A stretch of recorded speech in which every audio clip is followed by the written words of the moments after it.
Afternoon, ladies and gentlemen. It's now 5 p.m. The credential count at 5 p.m. We have 223 members, 13 elected officers, 16 staff, and 5 guests, giving a total in the House of 257. So we are duly constituted. We can now start. This meeting, this 46th annual general meeting of the PECU Credit Union is now declared open.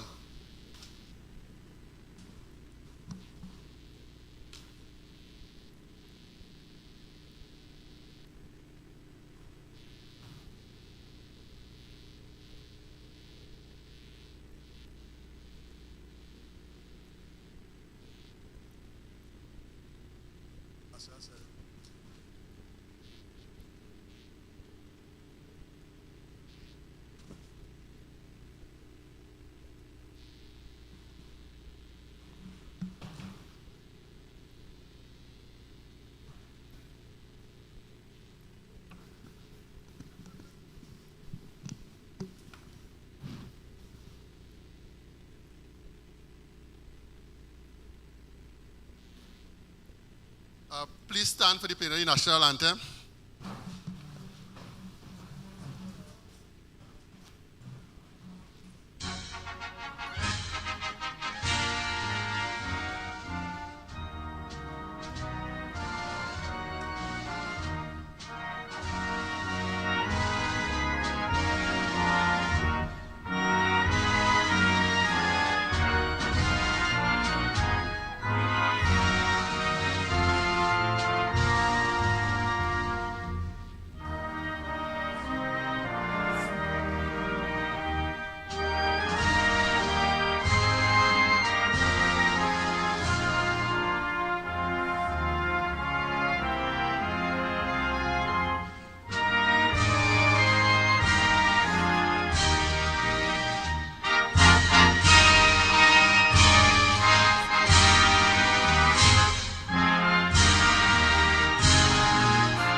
Thank you. Please remain standing for the Credit Union prayer led by the Vice President, Camille Ferdinand. I would draw you to the inside cover of your brochure so that we can all say the prayer together. Right, we have opened our brochure, the inside cover, and it says Credit Union Prayer. And we say it. Lord, make me an instrument of your peace. Where there is hatred, let me sow love. Where there is injury, pardon. Where there is doubt, faith. Where there is despair, hope. Where there is darkness, light.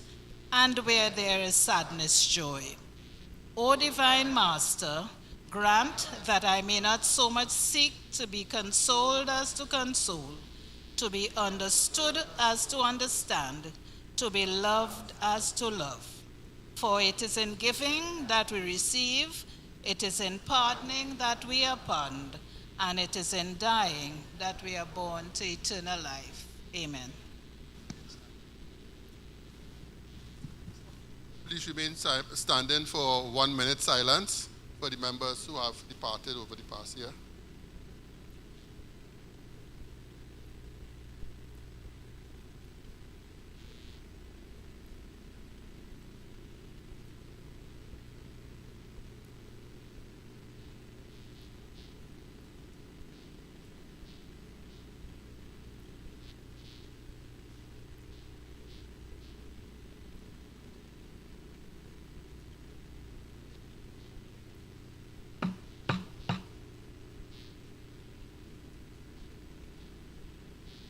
Thank you very much.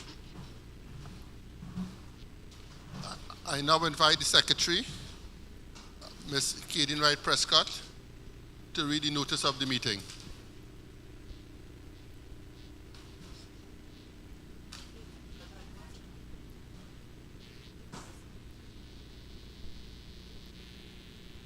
afternoon, PECU members and invited guests. Notice is hereby given that the 46th Annual General Meeting of PECU Credit Union Cooperative Society Limited will be held on 5th September 2024 at the Cruise Ship Complex, Rising Road. To receive and consider: 1. Reports. A. Board of Directors. B. Committees. C. Auditors. 2. Election of officers. Supervisory Committee, Board of Directors, and Credit Committee. 3. To appoint auditors. 4. Resolutions. 5. General business. By the order of the Board, Kadeen Wright Prescott, Secretary. Thank you.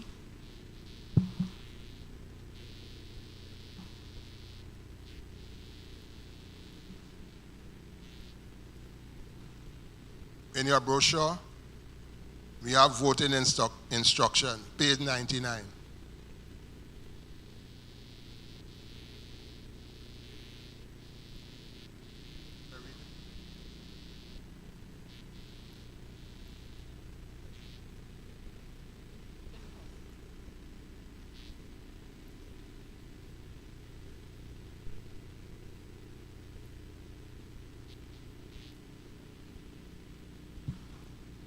The voting process. A blank ballot sheet in the various categories of board, supervisory, and credit committee will be issued to each member. 1. Pay close attention to the instruction on the top of the ballot sheet. Shade the appropriate circles fully with the black ink pen provided, or pencil in some cases, and make no other mark on the sheet. 2. For the Board of Directors, you are selecting 5 nominees. For supervisory, okay, that was an error that has been corrected, and it will be explained in a little while. For the Board of Directors, you are to select 5 nominees. For the Supervisory Committee, you are to select 3 nominees. And for the Credit Committee, you are to select 5 nominees. If, for some reason, your ballot is spoiled, you are to report and hand it in to one of the assistants so that a new ballot can be issued to you.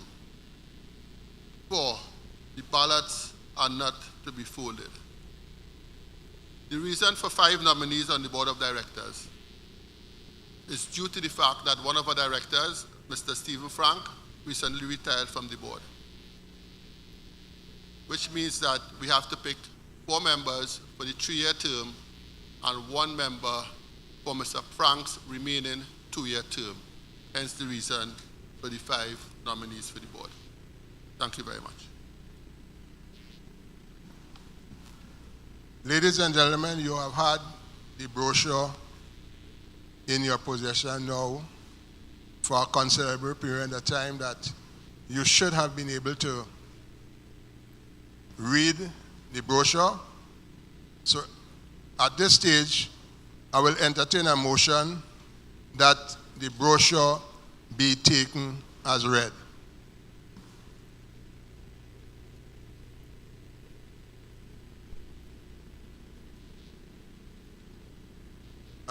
I think there are mic on the floor.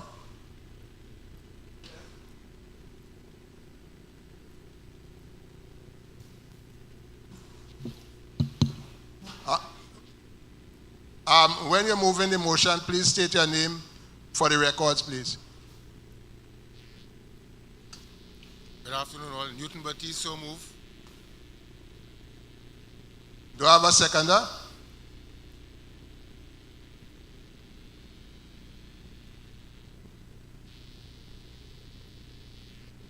Good afternoon, to the Chair, Vanessa Patino, I second that. Vanessa Patino, good afternoon, to the Chair, I second that. All right, the motion before the House is that the brochure be taken as read. All those in favor say aye, please. Any against? Any abstention? All right, the motion carried.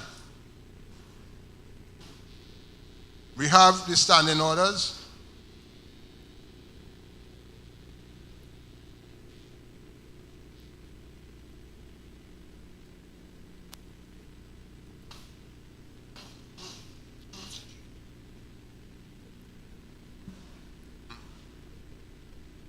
Page 9 in your brochure. A motion for the adoption of the standing orders, please.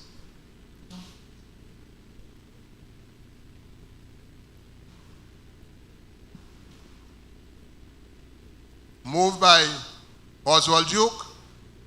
Do I have a seconder?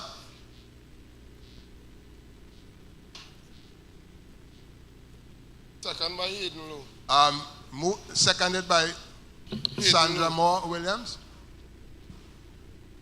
All those in favor say aye, please. Aye. Any against? Any abstention? The motion carried.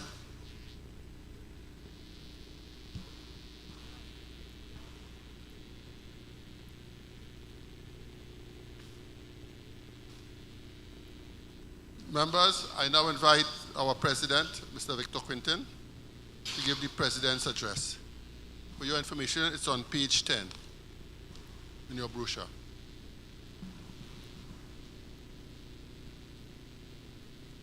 Ladies and gentlemen, members, and all other protocols being observed, I come before you at this our 46th annual general meeting, whereby we are reporting on the stewardship of the persons that you all have elected to serve the membership of this organization. Now, my address is in the brochure that you can read, but there are some points I would like to pick out and highlight. Those of you who would have read the brochure, you will have observed that PECU didn't do well financially according to the bottom line. That does not mean to say that the organization is in financial peril. The reason for the low profitability for the year under review is because we had to make provision for an investment that was not fruitful. Litigation is taking place. If and when any money that is being paid back on that investment, the money so received would go direct to our bottom line, because we have made a provision of 100% on that investment. When it comes to digitalization, our organization has put the necessary things in place to ensure that we are on the road to a paperless economy. Even we don't have a card, because procuring a card has had its challenges. And we as the board and management would not bring a card for bringing a card's sake. We have found that in the marketplace, the cards and them that are available would not be beneficial to the members. I want to remind members that during the COVID-19 pandemic, you all could have sent an email, sent a WhatsApp to the credit union, and you would have had money transferred to your account in any saving bank in Trinidad and Tobago. That facility was not discontinued. Even today, if you want money transferred to a commercial bank, you can send a WhatsApp message or you can send an email to the credit union and they would send that money to your account. This is a much cheaper process than you get a card and they want to charge you 10% to upload. It means to say, if you asking the organization to send $1,000 to your account, only $900 available to you, no? Because 10% is $100 to upload 1,000. It don't make sense. And you all have placed us here to ensure that your best interest is protected at all times. Along with that, there's an initiative that with the IADB that is assisting the organization in its digitalization process, and they have sent experts down here to work with the credit union to get the process on seamlessly. We should have a launch date.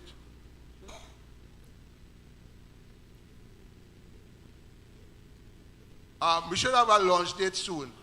The whole process almost finished. Our card, not the card, our loan forms would be online.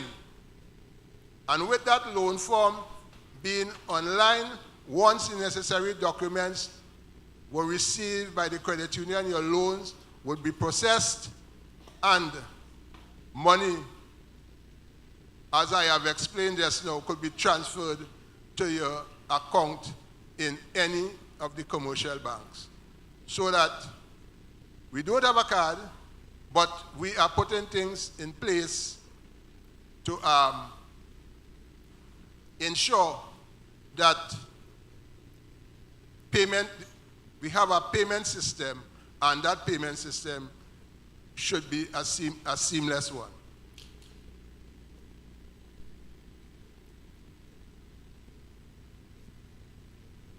We have invested in cybersecurity so that our assets are protected. From time to time, we make the necessary upgrades to ensure that our organization don't fall prey to the hackers out there.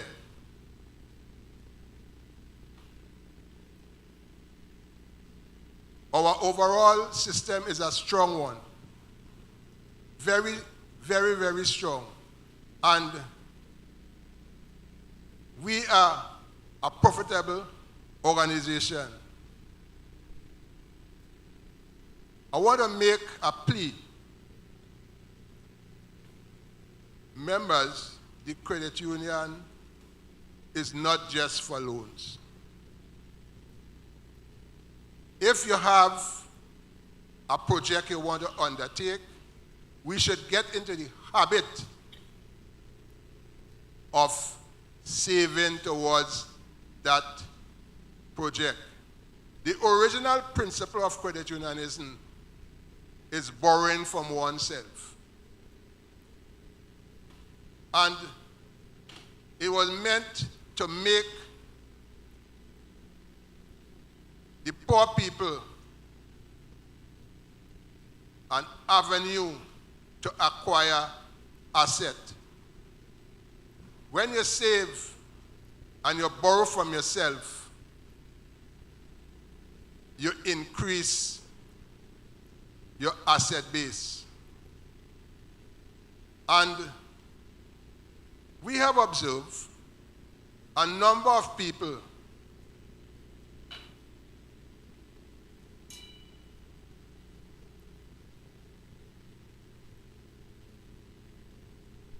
I'm sorry for the person's phone who went off. They probably didn't get the message to mute their phone. So I'm making a plea again. Please have your phone muted. Ladies and gentlemen, when you save and you borrow from yourself, and that can only happen in a credit union environment, you get dividends on your savings. And the interest rate that the credit union charges are not as exorbitant as the banking sector. Persons who have money in the commercial bank getting next to nothing on their dollar. If your money was invested in the credit union, this year, even though we didn't make a heavy bottom line, we are still paying you 3%, which is a lot more than, number one, it's plenty more than if you had the money in the bank, and plenty credit unions can match up to what we are paying this year. Be it so that we may have stepped down.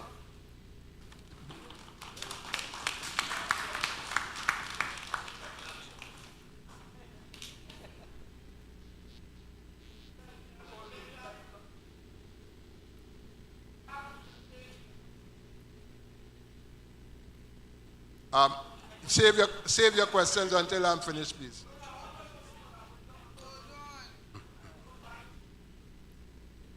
Yes, let's go.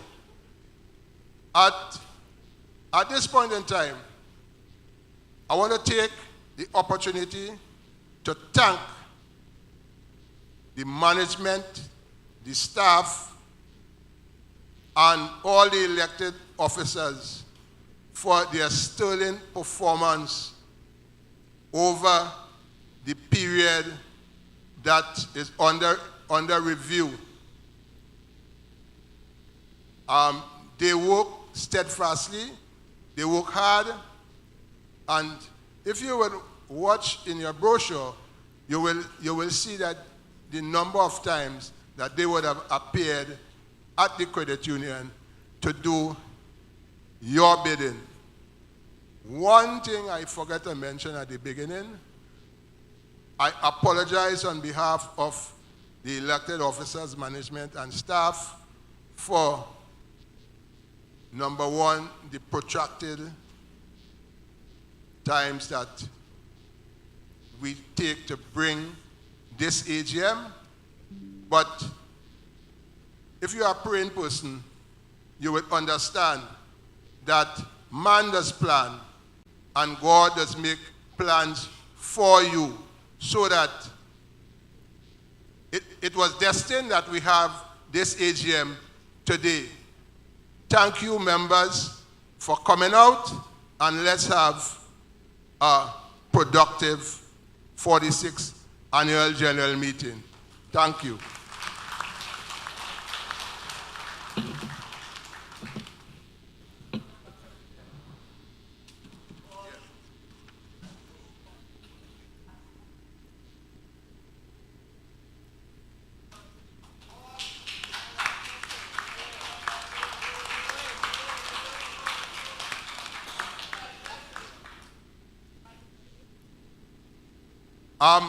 We have the minutes of the 45th Annual General Meeting before you.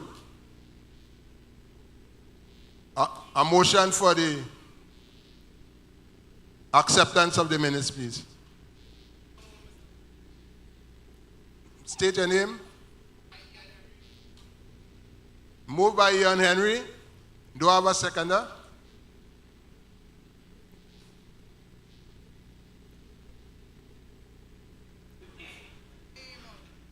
The name? Lawrence, moved by Ian Henry and seconded by Lawrence McIntosh. All those in favor? Any against? Any abstention? All right. The minutes is before you. Any omissions and or corrections?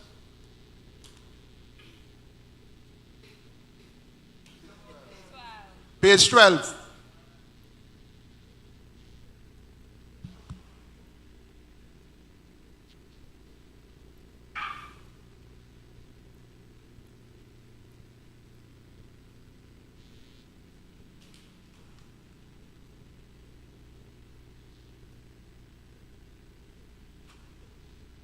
If there are no omissions and correction, can I get a motion for the confirmation of the minutes, please?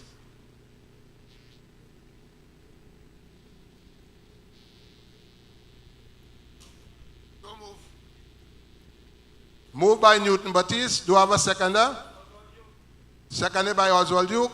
All those in favor, say aye, please. Aye. Any against? Any abstention? At this point in time, any matters that anybody would want to raise in connection with the minutes? And use the mic. We have a mic on the floor. 2 mics.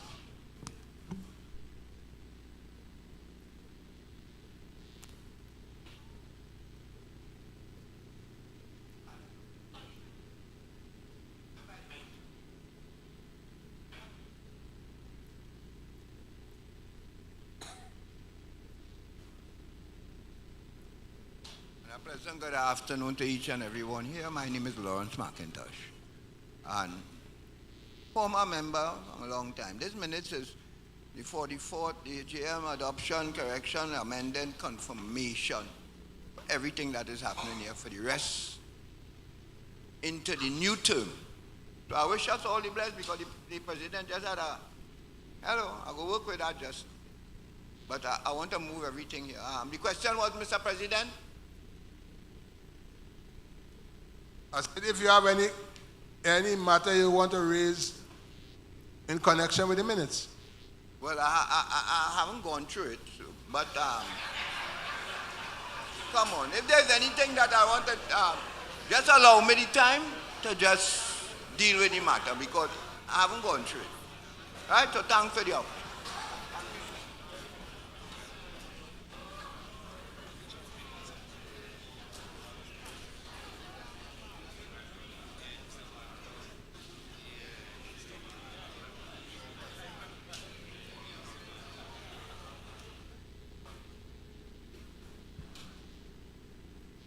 Anybody else? Well, we move on.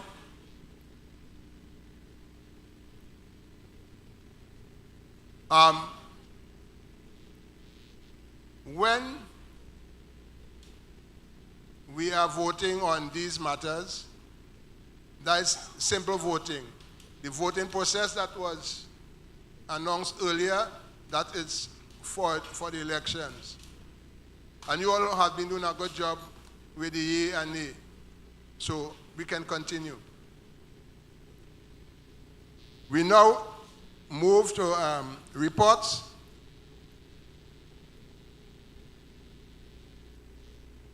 We have the Board of Directors report on page 20. The Board of Directors report are before you. A motion for the acceptance of the Board of Directors report, please.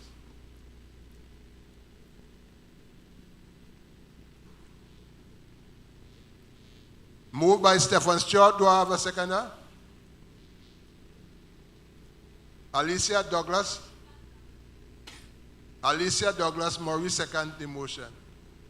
All those in favor? Aye. Any against? Any abstention? All right. The Board of Directors report is before you.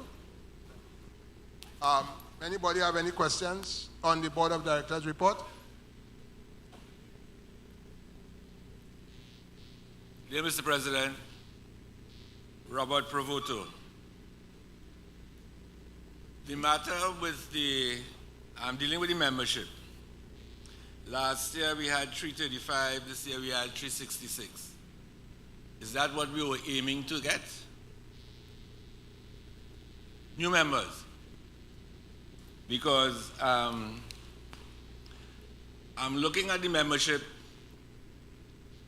Last year you said we got 335, and this year we got 366. Now, if we are progressing, I think we'll need more members than that. I don't know what we're using now, and I don't know if we should look at other things. And I jotted down here, amalgamation, takeover, them kind of things. So I just was wondering if the membership that we are gaining is at the rate we want to gain it, and if that will be sustainable for the organization we want to create and have created. I am of the view that the question self-answered itself. Obviously, we would like to get an accelerated rate of new members. One of the reasons that we are targeting and trying to get new members is the fact that we have an aging membership.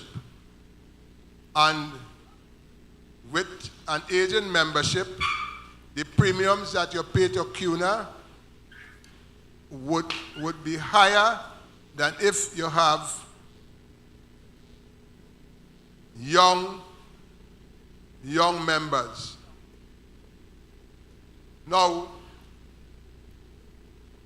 it must be remembered, and even though we go into the marketplace, we are competing with other institutions. Originally, when this credit union was formed, all the young people that would have come into the core base would have become members of the credit union. That is not happening anymore. What is happening now is that when we put products and services which we use to get new members, it's a competition with, and people joining organizations are tricked.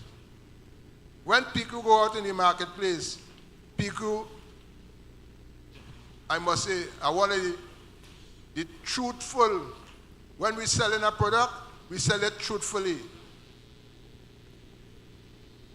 But it's not for the want of trying, and we'll continue to try to get new members. As a matter of fact, it has serious poaching taking place. Long time, that was a no-no in the movement.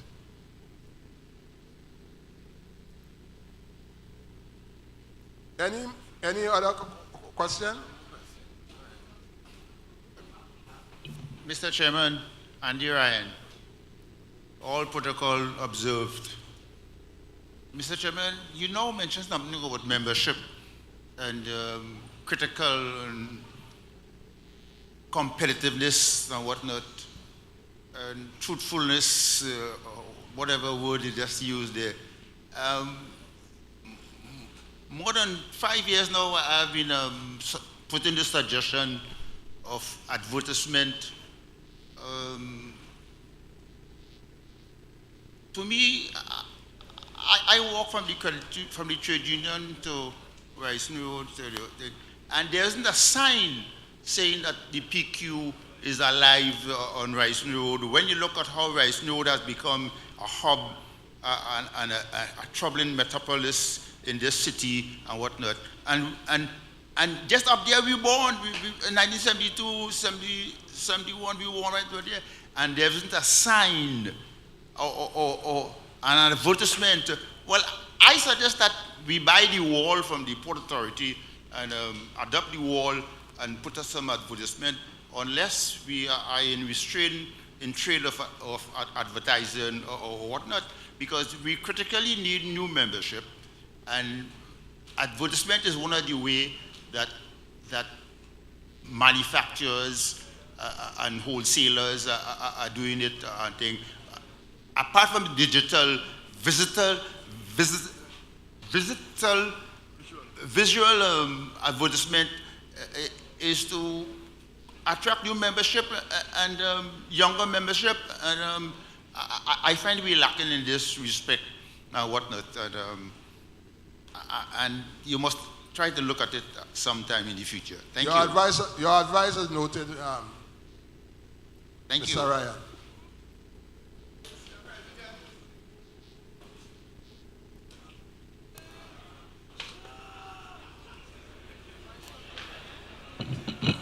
Just allow me, ladies and gentlemen, all you know, I don't need money, all the summer we just study and we come here. Hello, take it down. Let me get it right. Mr. President, you see on this issue, it's a very serious one, because here's where we go again. Last year campaign, I talk about this issue. I've been advocating this issue for so long. We buy a van. They put a flag outside the place, they know. All that good. These are things I was advocating, a bumper sticker. Talk about them things years ago. Just to advertise, we know we're saying we are things bad. But my real question is Sangster Hill. What's going on over there? What we voted for last year, $650 or something million to deal with an issue over there. We have money now. Let me tell you something.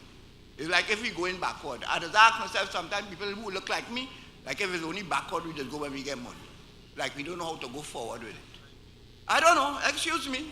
Or look at Rex or one who could think with it. My question is, what's going on with Sangster Hill right now? And I want, because listen, we're talking about membership. We're going to invest that money, or that money is already being invested. I ain't see a picture. I asked for it last year, nothing. This year, nothing again. Where are we going? Look around. Now, today, all you're talking about is how we starting back. Like if after 42 years, we now going and start back. I talk about the executive. How much money we just spend on them children every year for the graduation thing? Today they ain't graduate. Where they looking? How we looking? I ask the question again. Mr. McIntosh. How we looking? Mr. McIntosh. Where the children gone? Ask your question, please. Thank you. I will cool it down a little bit. I will take it down. How are looking? Better than them. I've been asking these questions. $650 million last year. My daughter stand up and asked, well, Daddy, we go, when they graduating down in Tetron, when they graduating in the police service, we go send people out, group, these same committees, some of them, they get right, invite people and ask about these things for years.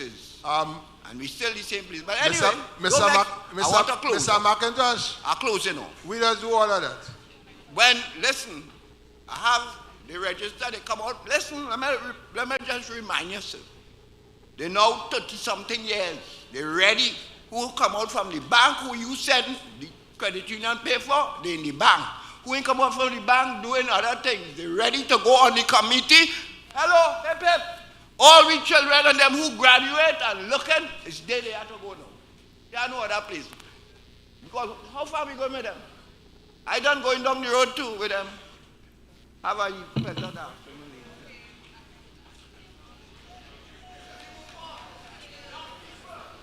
Thanks for your contribution, Mr. McIntosh.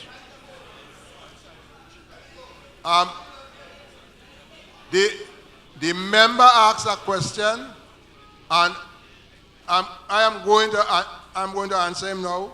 He asked about Sangster Hill. What has happened is that the cost to finalize that project has escalated to the point that the management has taken a decision to mothball that operation. Because when we look at the payback period, that if we spend that kind of money not getting business to fill the building, to bring in an income, to pay back, we have decided to mothball that operation until it becomes more feasible, and it will be a financial asset to the organization rather than an albatross.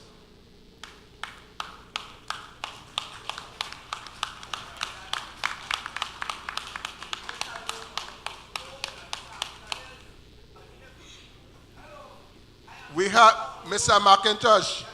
Mr. McIntosh.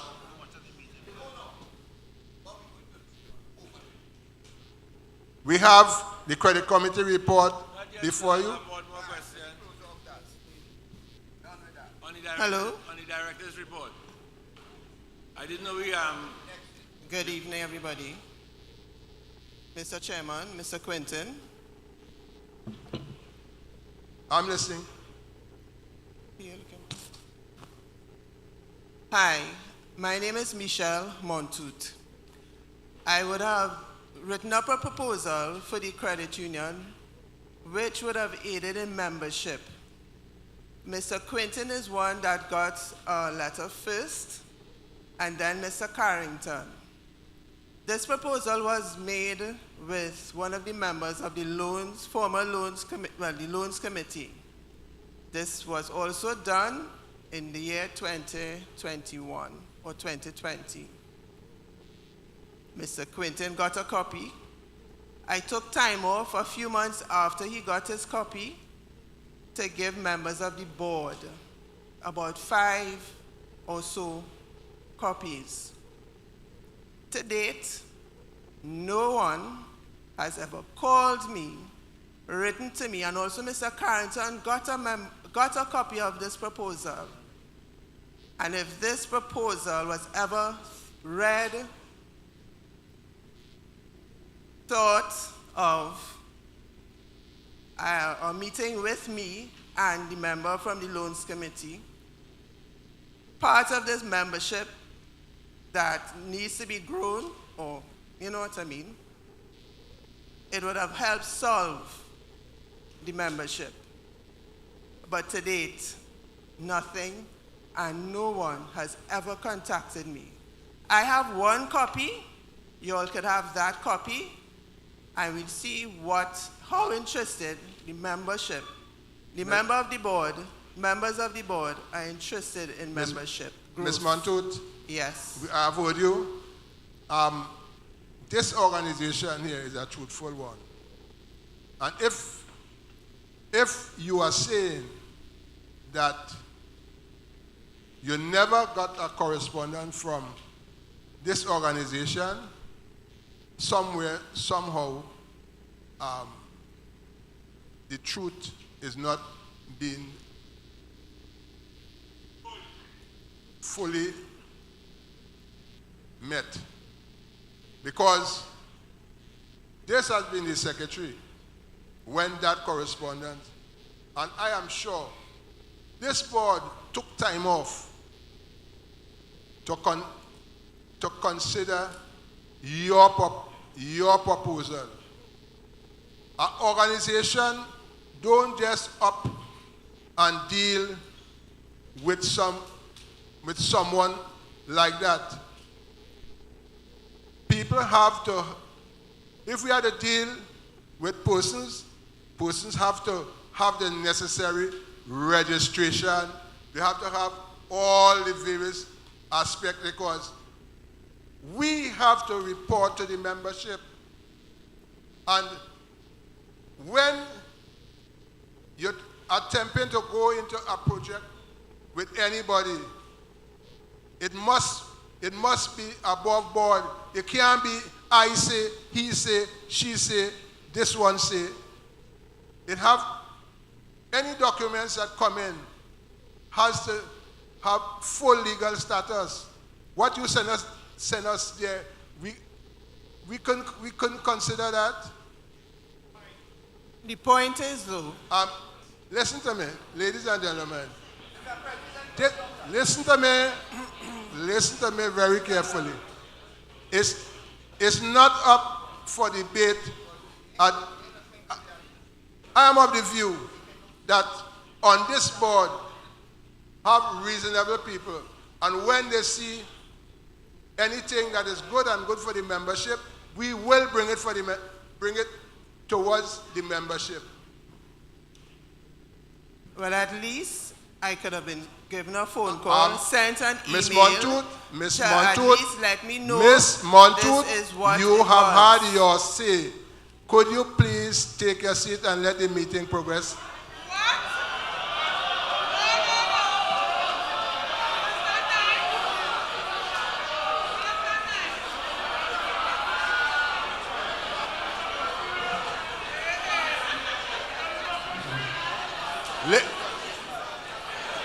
Yes, sir. 1 minute, please. Ladies and gentlemen,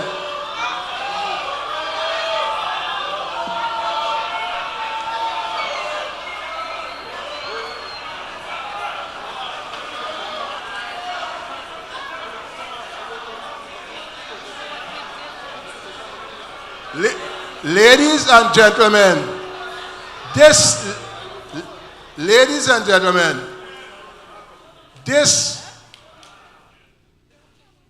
is not the first time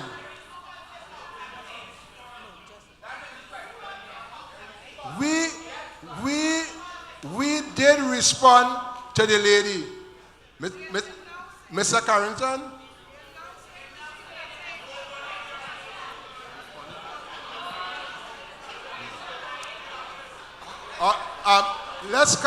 Let's calm down, please.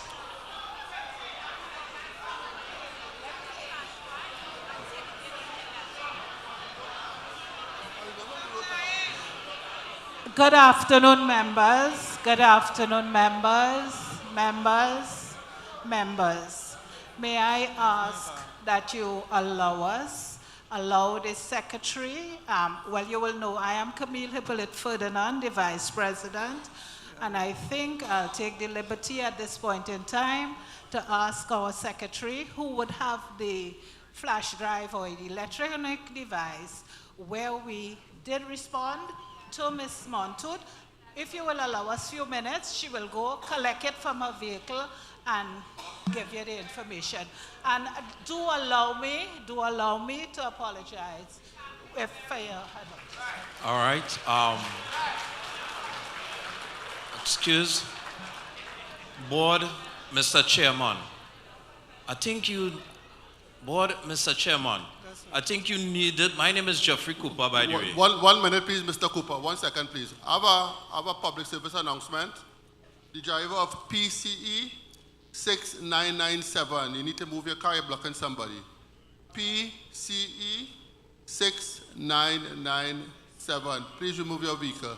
Thanks a lot. I just have one thing to say. If something was done, at least a letter should have been presented to me, and I got none. Nobody called me about a letter, and a few months after giving the board this proposal, somebody asked me to send me an email to resend it. That is ridiculous, and I deleted it. Okay? I got no black and white documentation from this credit union. Thank you. All right. Board, Mr. Chairman, my name is Geoffrey Cooper. I don't think that your response is taken to the board, to the people here that is listening to you, and your response to the lady. It seems that you could be disrespecting the people who are sitting here also. Not just now. It comes across that way, right? It comes across that way. And this is not the credit union that I joined to see people being disrespected like that. I would like you to just to make it go, because you have riled up the people. The people are definitely not agreeing with how you respond to the lady. And please. If it come across. Not if it come across. It did. It did. It did. And I would like you to make this go smoothly, please. It is your responsibility to make it go smoothly. I take the responsibility. All right. And I apologize unreservedly.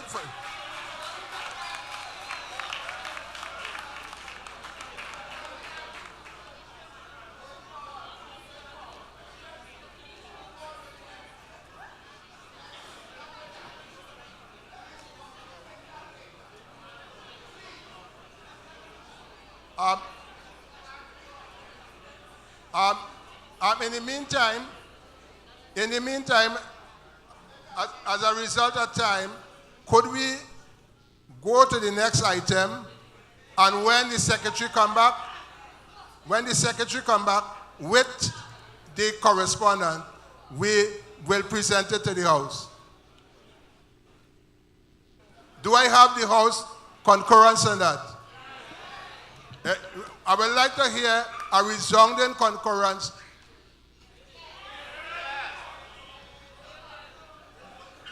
We have the credit committee report is now before you. Could I get a motion for the acceptance of the credit committee report, please? Moved by McIntosh. Do you have a seconder? Seconded by Ralston Babulal. All those in favor say aye. Any against? Any abstention? The credit committee report is before you.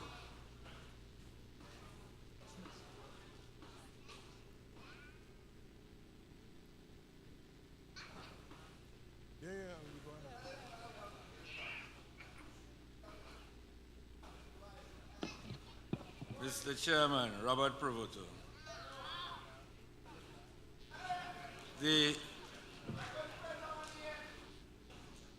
I am looking at the delinquency statement,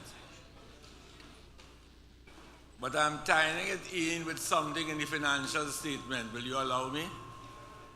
Certainly. Very well. And my calculations may be wrong, but I based it on my simple calculations. Mr. Provoto, we are on the credit committee report right now, Yes, I am. The delinquency aspect is what I'm dealing with. All right. I'm looking on page 28. If you say it's 3% of the portfolio, then I am looking at what was recovered in the financial statement that says $4,301. And that concerns me, sir, because the portfolio would have been a little over 3 million, the delinquency portfolio, based on the calculations and the numbers you tell me. And I'm looking at recovered $4,301. You have collections in two areas, AV Knowles and what PECU is doing. I don't know what the portfolio AV Knowles what portfolio AV Knowles has out of that delinquency, and what PECU has, and who is performing what. Am I interpreting the money collected as correct? Mr. Provoto,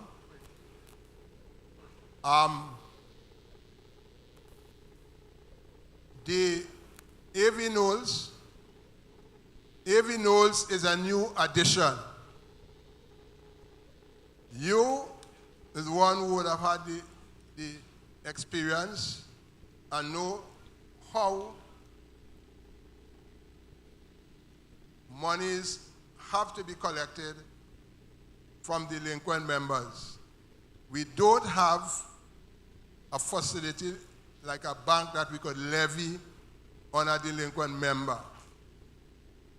Matters have to be taken to the cooperative department, and they will have to get in touch with the member, and when you go to the cooperative department decides how much money the member would pay.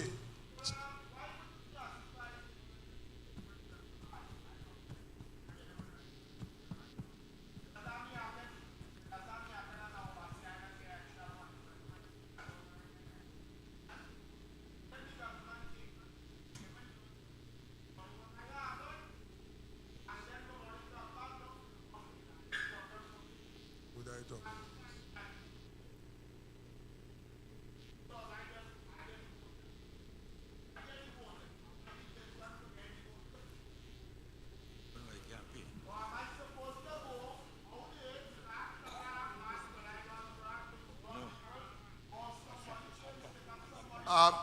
Ladies,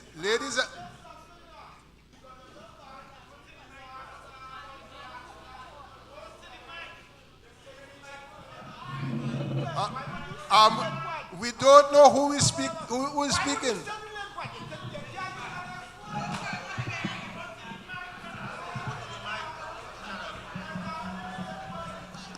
Mr. Gentleman, may I ask a question, please? Could you give us your name for the records, please? Please. Sorry.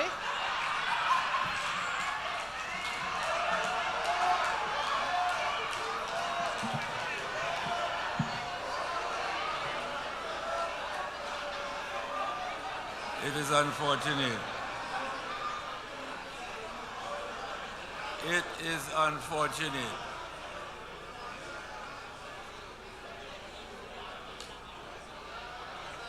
It is unfortunate. Yeah, go ahead, Mr. Provoto. Now, having done recoveries for over 15 years, I am asking the question. The first point of call is PECU calling the member. And if you can only collect $4,000 out of a $3 million portfolio based on what you have written here, I am concerned. That is what I'm saying. Your concern is very much noted, Mr. Provoto. And when we reach down with the financials, we will strip it down and explain it.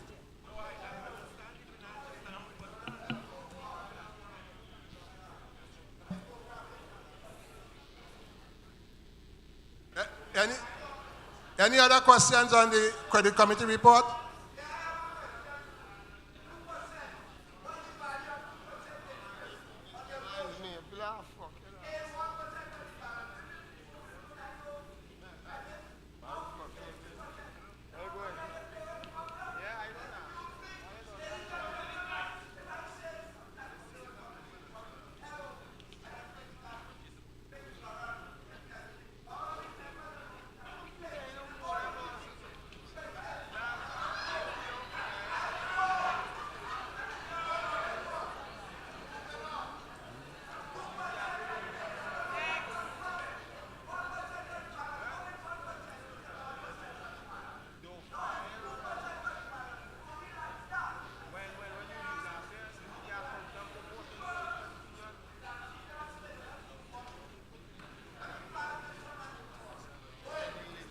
Mr. McIntosh, Mr. McIntosh,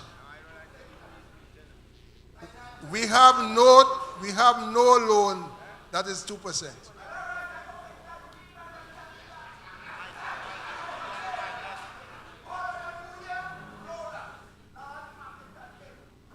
Yeah, hello. Anybody here that smoke cigarette? Can I get a cigarette, please?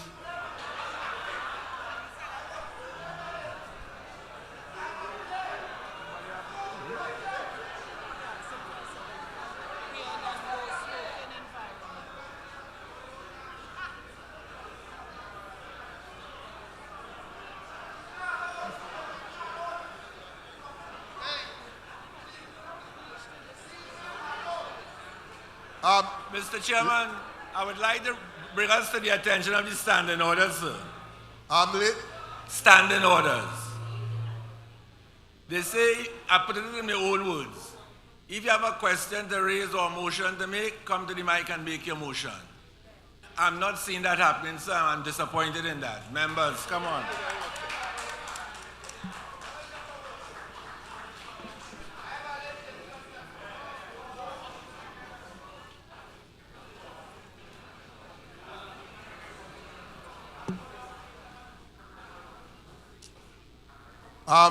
We will now move to the Supervisory Committee report, please.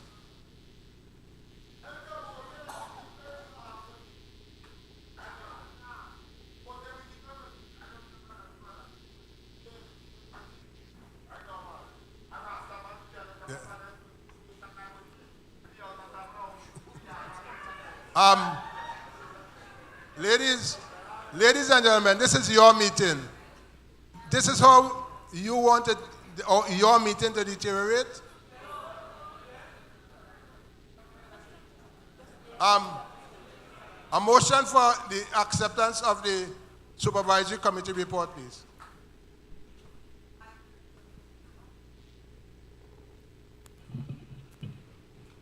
Vanessa Patio Douglas.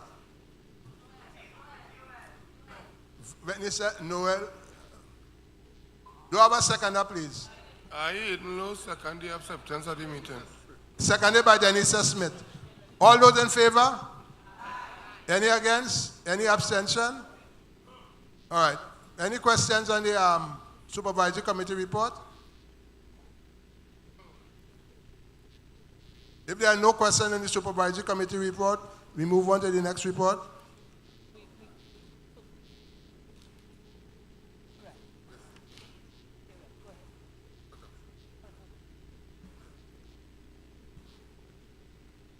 We now have the Education Committee report. Motion for the acceptance of the Education Committee report, please.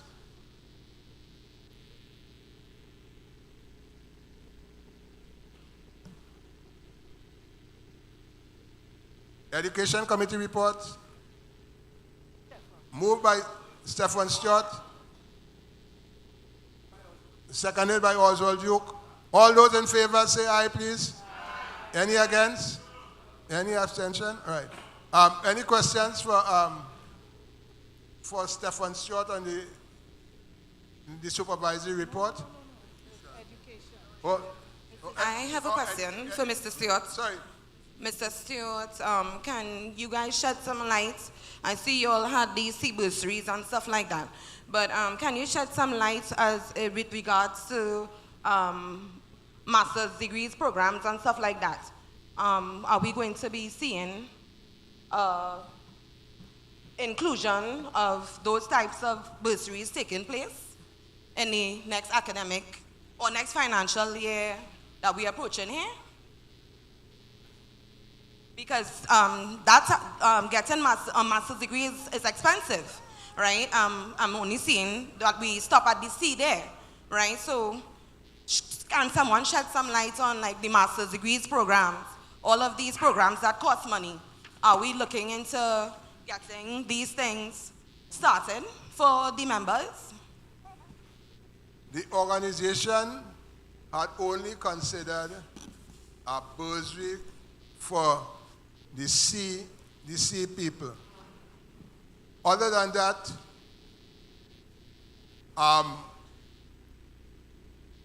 loans are available for persons who want to pursue higher level of certification, and our loans are at affordable rates.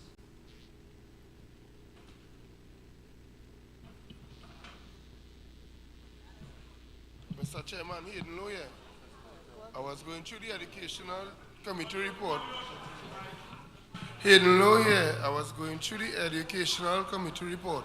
And then after I went through the financials. I didn't see what was the total cost of these bursaries from the members, what it cost like. I see the number, how much this bursaries was given. But as a cost total figure, I didn't see it appear in the financials, nor written anywhere here. What's your name, please, sir? What's your name? Please repeat your name. I said Hayden Low.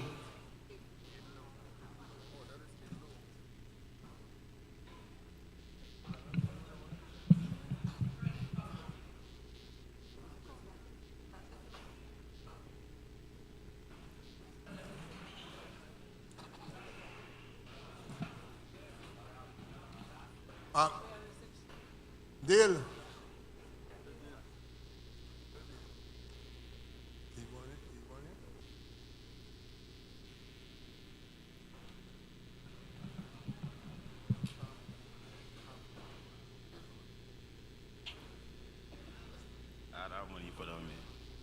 You'll get a response now.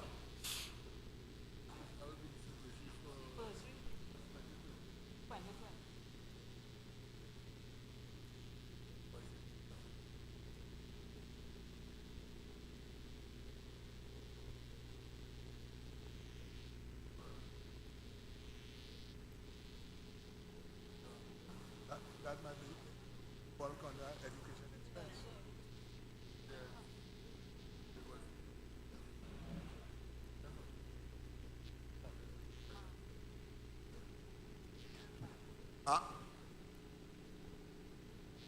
I am of the view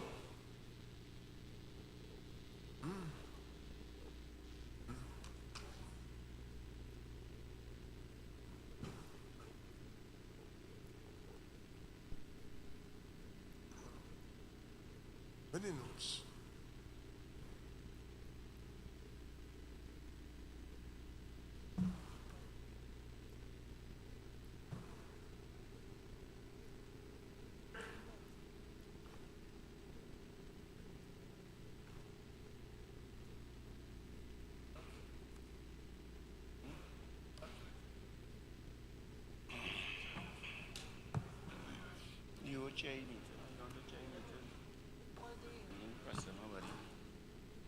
Dale, a gentleman asked a question. The question is that he see the sea bursary, and he's not seeing where it is in the financials.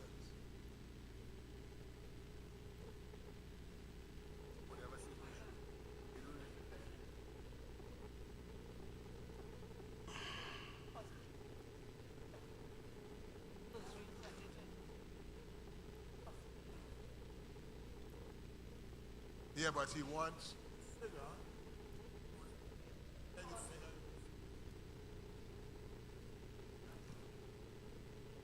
Answer that.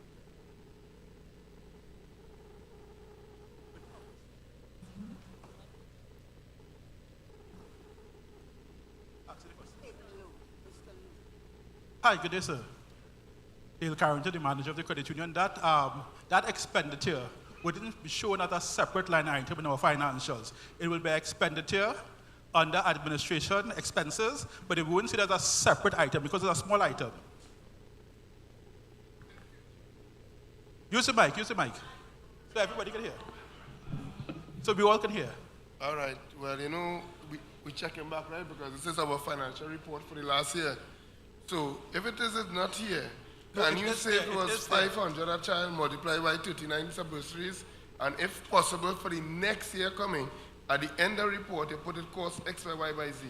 39 bursaries here to be noted. Well, first of all, it is there. So don't say it's not there.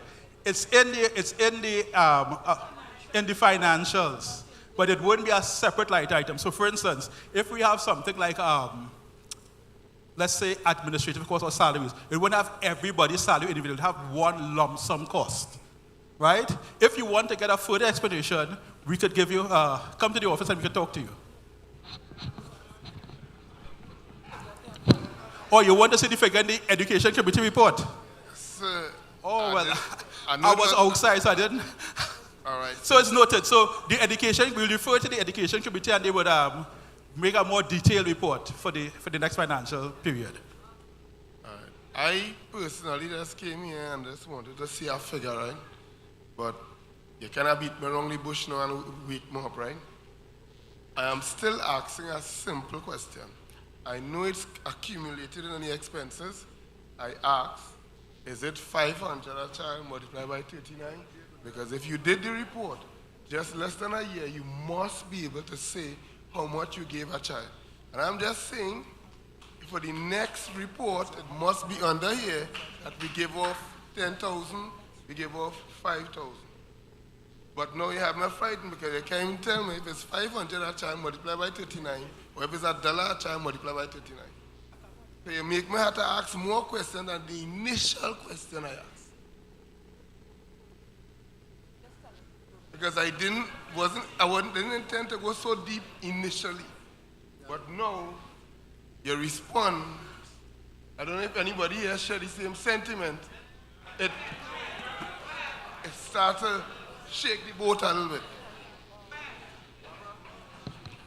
That wasn't the initial question I asked, wasn't the question he answered.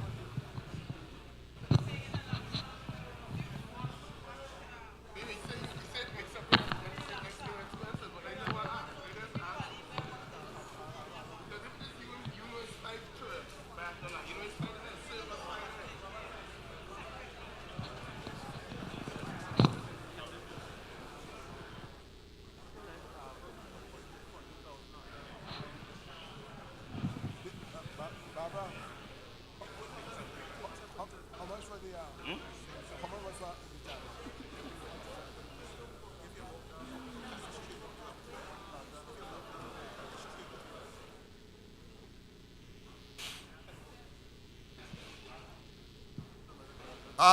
Anybody have a question? Hi, pleasant good evening to the board, other committee members, and general members of the credit union. My name is Torian Garcia. My question is looking over the education committee's report. I've seen all kind of fancy things, meetings, seedlings distribution, SCA bursary, appreciation, all kind of things. And I ain't seeing nothing promoting financial literacy from in different levels. And I know the conversation came up earlier concerning new membership, and I don't want to backtrack to keep back the meeting. However, this is just a recommendation. Probably in times to come, you all could implement some type of financial literacy, something that could be start from a school level where you're able to induct primary school kids into the credit union, so there'll be a future generations of people you'll be targeting, and while doing that, you're also teaching financial literacy, and even from a broader scale as well, because, I mean, from where I work and from the way I see things, there's a lot, many grown people don't even know how to manage the income as well, so I would love to see some type of report in future concerning some type of financial education. Thank you. Thank you, sir. Can I have your name, please? Could I have your name, please? Torian Garcia.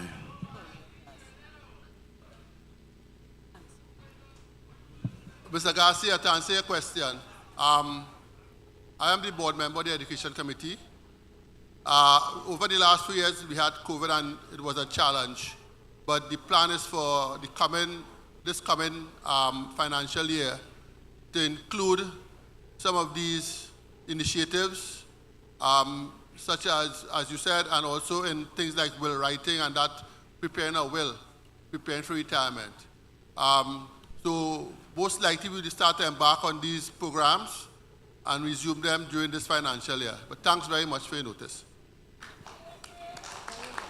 All right, ladies and gentlemen, we're going back to where we had paused. We have the secretary has the report here now.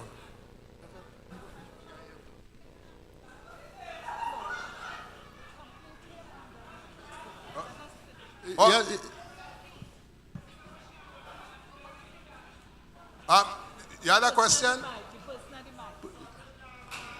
Pleasant good evening, everyone and members of the board.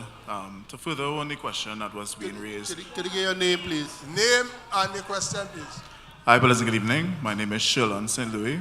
I just wanted to further on the question regarding the Education Committee's report. So Please be quiet. Please be quiet. Somebody's asking a question. Thank you all very much. My question is, would the youth arm be started back the program?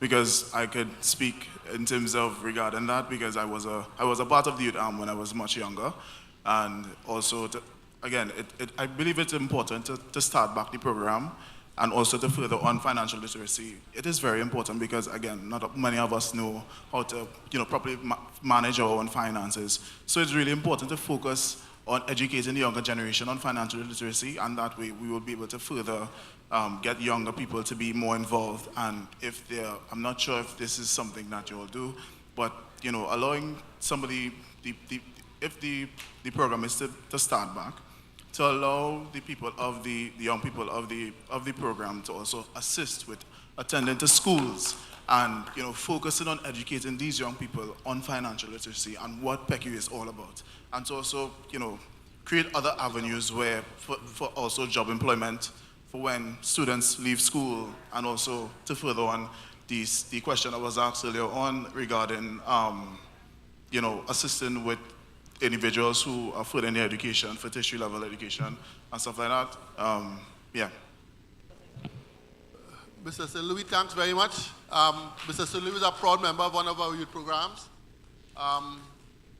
This was another program that was affected by COVID, unfortunately, and that we are hoping to resume this financial year. And we are also looking at another program to deal with persons who are preparing for retirement, so they could plan ahead of time. Thanks, Mr. St. Louis, for your note.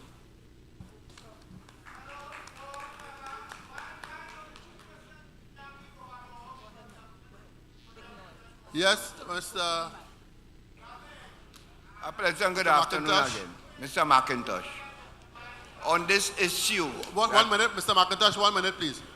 Please, gentlemen and ladies, if you have a question, there's a mic in the hall.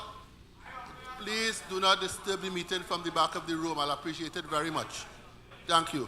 Mr. McIntosh. Yes, sir. On this issue, I've been a member in this organization for 40 years plus. And I've been spending money every year as a contribution for all the families in this environment here. Each and every one who has a child at SAT common entrance. Today they have grown older. They now have jobs. They should have been here, many of them, to talk, because they would have been brilliant. But I have two of them here. The banking sector and you hear me? And I've advocated last year the same thing. These people are now saying to the membership and to those at the head, time to move on, let's move on. Teach us how to run it and let them take over. I get young too, But we ain't staying here all the time. I didn't hear Train the question, them, let them move on. Mr. McIntosh, I didn't hear the question. My question for the continuation of this organization here, which is the Port Employees Credit Union, we educate them, we pay for them, we send them, they go into school on bursaries. Now we're talking about other bursaries, right? They're coming out from school, they're graduating. Let's further it, let them come, let them move on. If it's a start. Thank you very much, Mr. McIntosh. Noted, Mr. Your McIntosh. comments are noted. All right.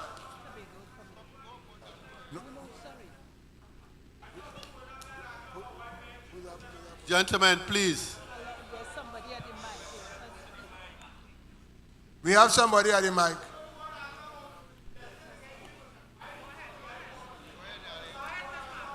Good night, each and everyone, members of the head table, and to my fellow members. My name is Marva Shepherd.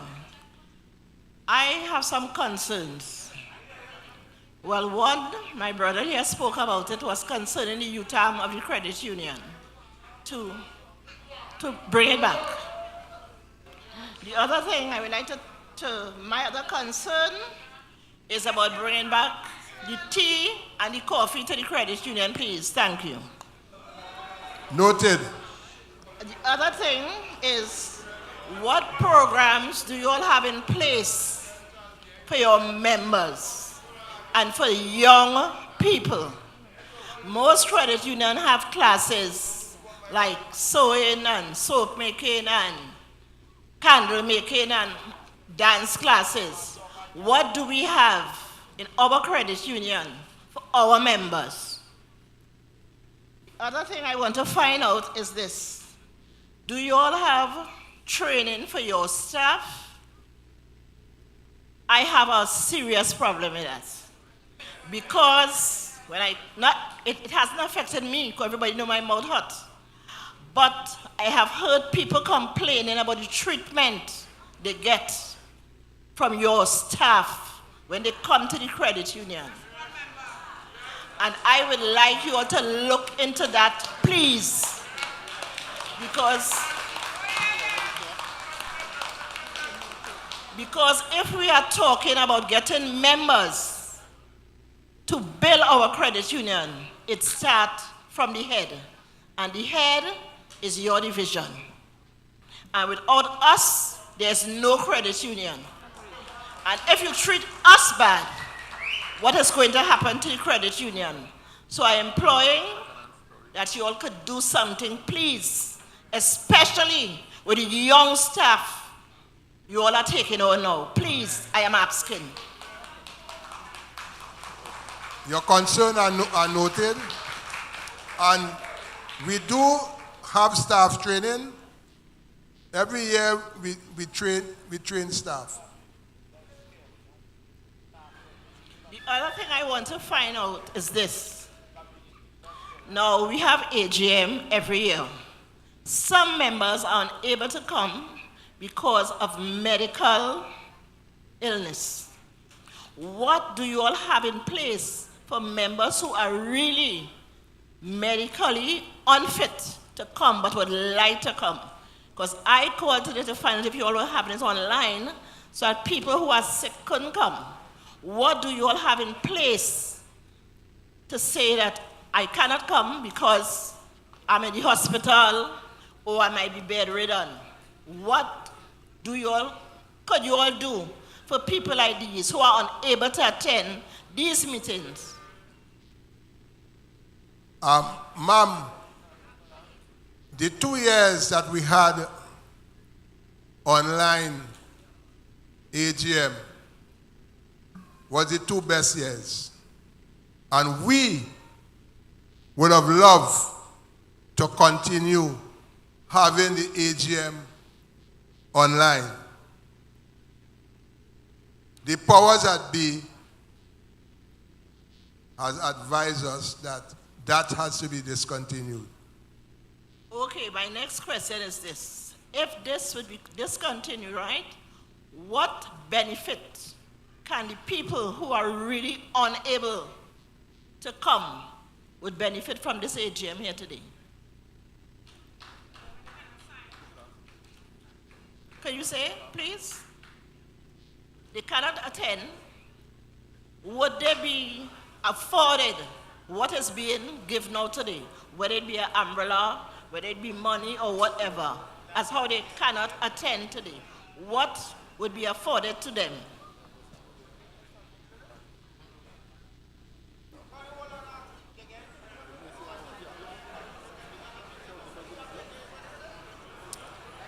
Thank you very much, Mr. Clinton.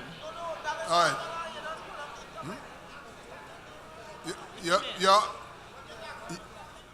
Your concerns have been noted, and the board, when going through the minutes, we will do a review of what you have said. Thank you very much.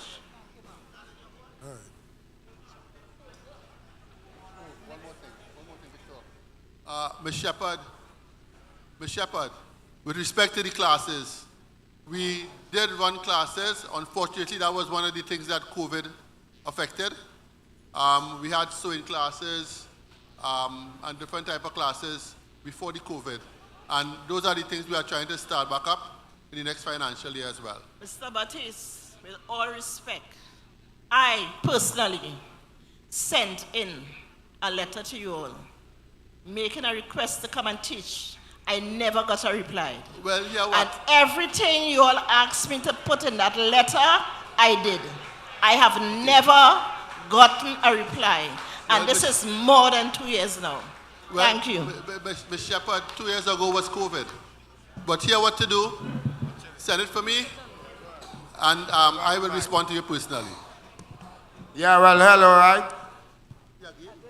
I, the man, appreciate everything I do, because every time I ask a loan, all they just give me. So, thanks. We know what the board Can I have your name, please? We have a standard name. Why are you studying that? All I just saying, every time I ask all for a loan, all they don't blank me. So I don't want nothing change. Is that voting thing or something? I just still better. All right, now. Well, I'm going to see what I say, right? Ladies and gentlemen. My name is John Doe, right?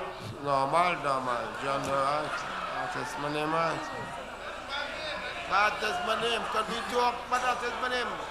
But I don't talk now. Why are they being behind? They ask me my name, I give everybody my name. Right now.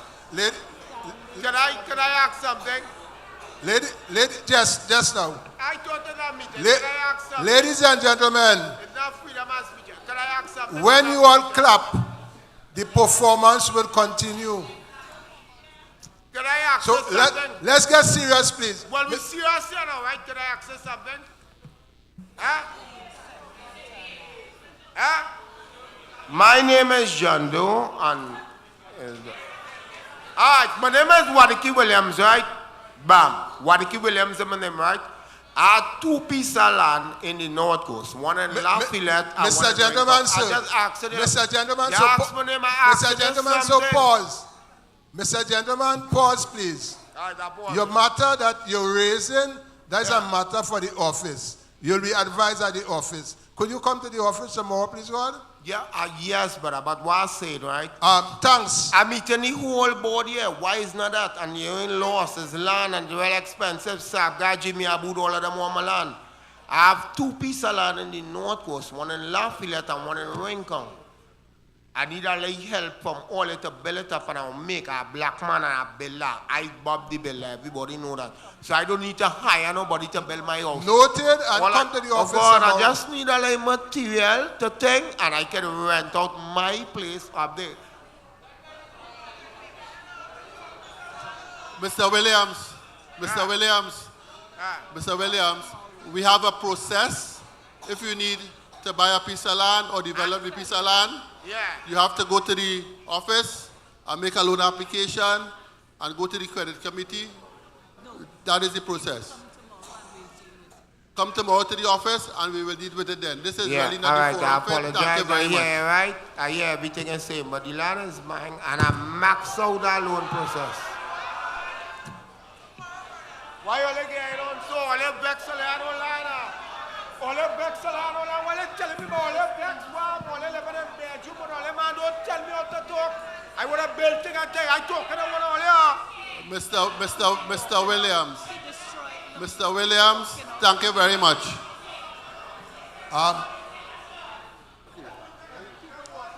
Ladies and gentlemen,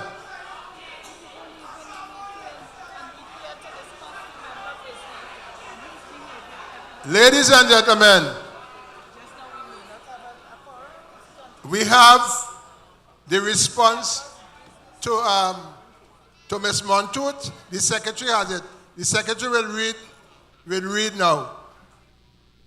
Good afternoon, Ms. Montoot. So your letter was discussed at a board meeting, and according to the management report that was submitted, a response was mailed to you in November 2022. So if anything, we will look for the copy of the letter to give it to you at the office tomorrow.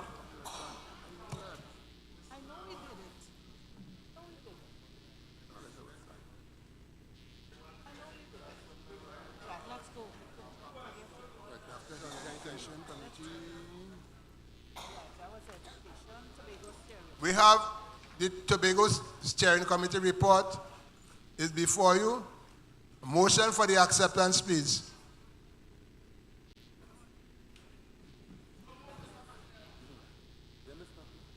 Moved by Ian Henry. Second by Sylvester Jones. All those in favor? Any against? Any abstention? The Tobago Steering Committee report is before you. Questions will be answered by Ms. Geraldine Leader.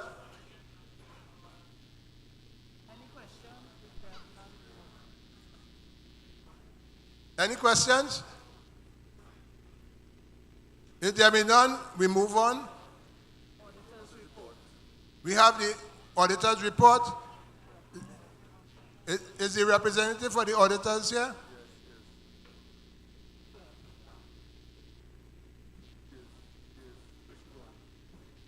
Ma'am, could you present your report?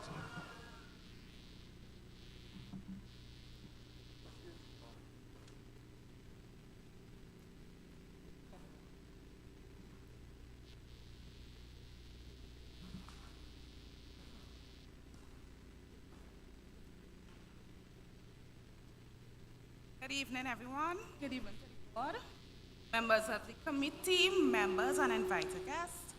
My name is Makeda, and I'm the representative from PKF Limited, and I will read the auditor's report for you today. Opinion. We have audited the financial statements of PECU Credit Union Cooperative Society Limited, which comprise the statement of financial position as at March 31st, 2024.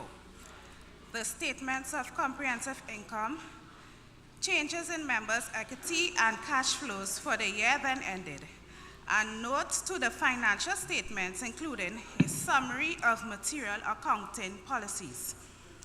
In our opinion, the accompanying financial statements present fairly in all material respects the financial position of PECU Credit Union Cooperative Society Limited as at March 31st, 2024, and its financial performance and its cash flows for the year then ended in accordance with IFRS accounting standards.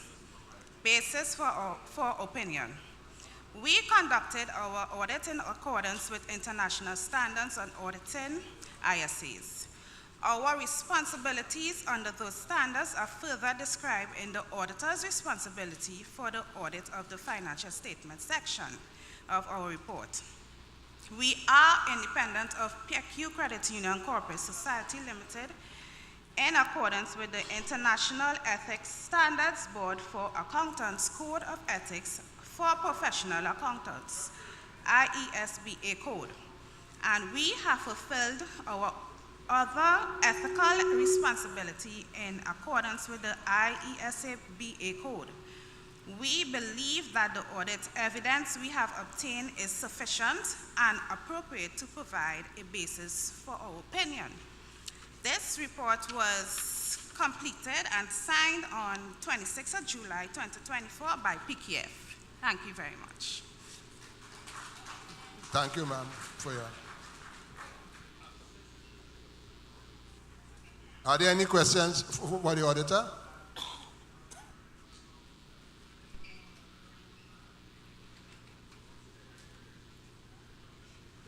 All right. Good evening. My name is Kai Maloney. I don't have a question. I have many questions, but time wouldn't permit me. I live very, very far from here, so I was kind of understanding the lady who was talking about people who have contributions to make but live extremely far. That's nobody's fault, of course, but I want to do two things. I want to ask you to excuse me. I have to leave now. And the second thing is to make myself available in the committee in advertising. I've been doing advertising ever since I was 22. I'm 65 now. So I will want to make myself available for any kind of support you may need in that area. You can contact me. I think a few people know me in the credit union. I can forward you some information about the same thing I've said this evening, but I'd also like you to excuse me. Have a good evening. Thanks. Contact the office.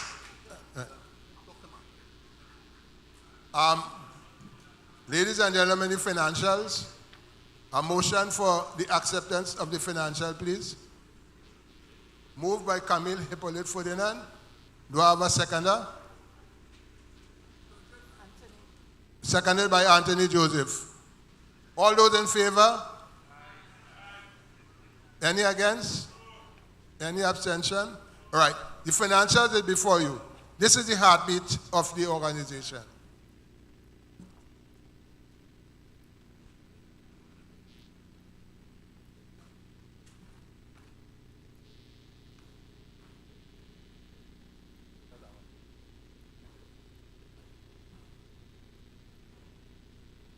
Mr. President, good day.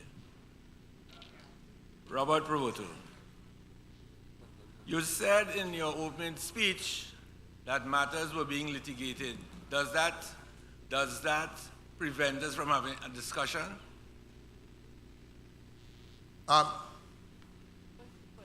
Remind me, please. I'm talking about the your caution in writing off the 5.5 million.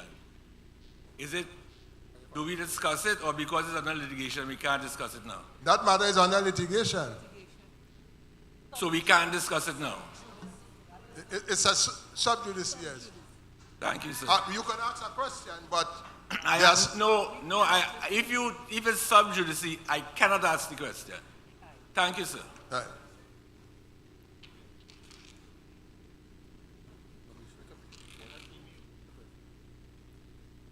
Now,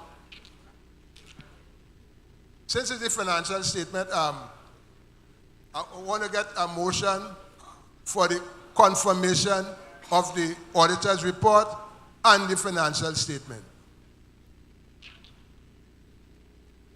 Yeah. Moved by Camille Hippolyte Ferdinand. Do I have a seconder? Seconded by Carrie Gregor. All those in favor? Ladies and gentlemen, this is your financial report. Should get a better response than that. All those in favor? Aye. Any against? Any abstention? Right.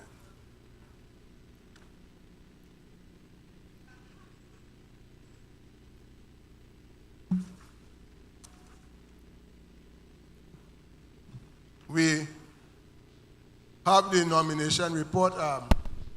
Basically, this is the election process.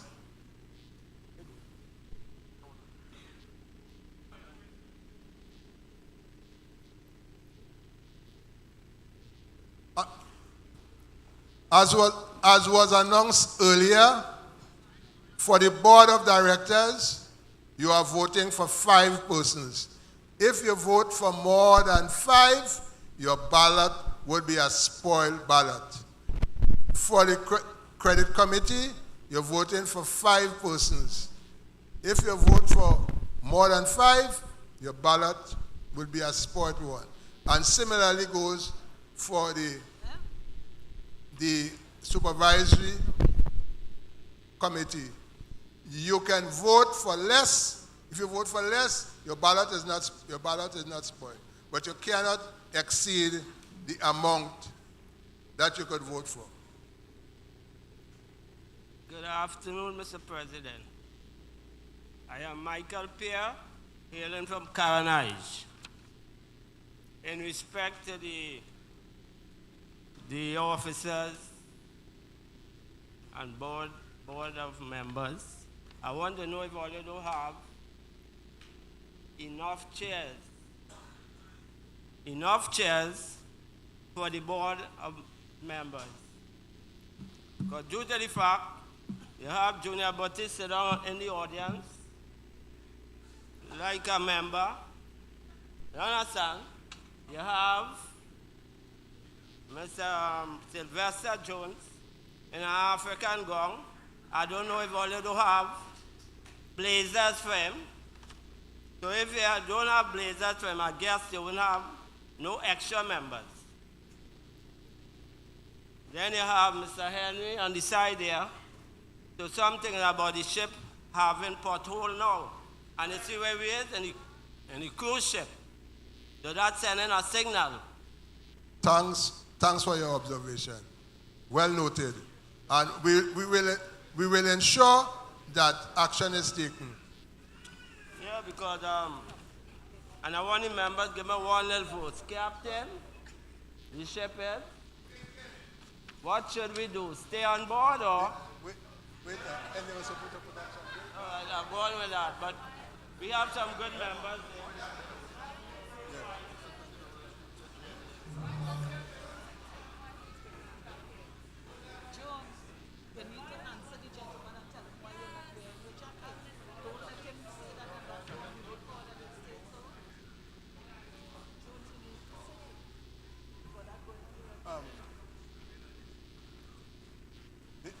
They're going to run the voted. The House strength, according to registration, members 403, elected officers 15, staff 17, guests 6. So given a total of 450 that supposed to be in the house. The nomination report will be put up on the screen. It's also it's also in your brochure. Why did it like that? Page 40.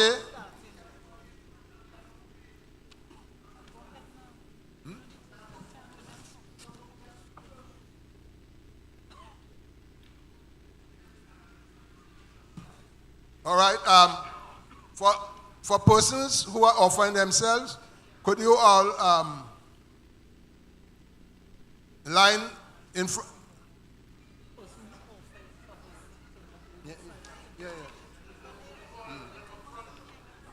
Yeah, all those people who are offering themselves for board, could you assemble to the front, please? Which,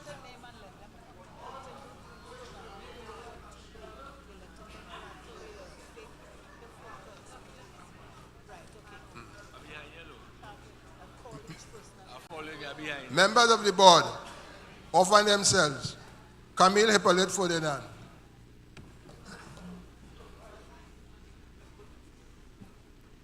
Gail Hutchins. Oswald Duke. Sylvester Jones.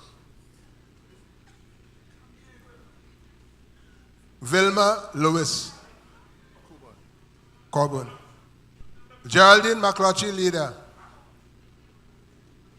Robert Provoto. Hayden Lowe.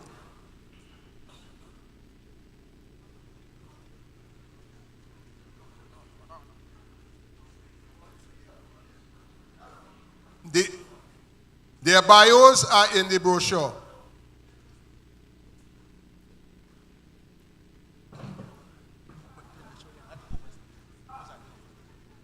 No, we just, afterwards we hand over to him. Yes, you do the nomination. Yeah, no, we'll hand over to him because he will call.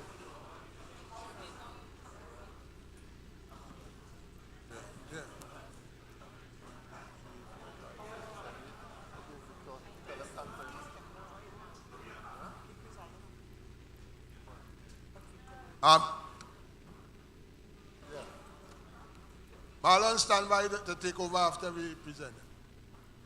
All right, thanks those offering themselves for board. We have the credit committee. Newton Baptiste. Camille Hippolyte Ferdinand. Oswald Duke. Gail Hutchins. Mr. Wade Ambrose, who is out of the country, has left a letter with the secretary. The secretary will read that letter now.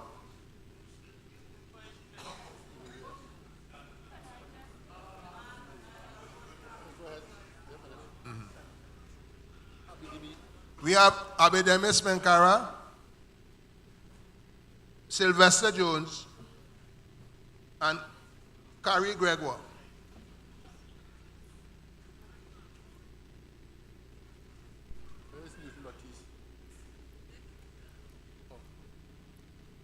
All right, thank you. We have the supervisory. Stephen Stewart, Ian Henry, Sandra Moore Williams,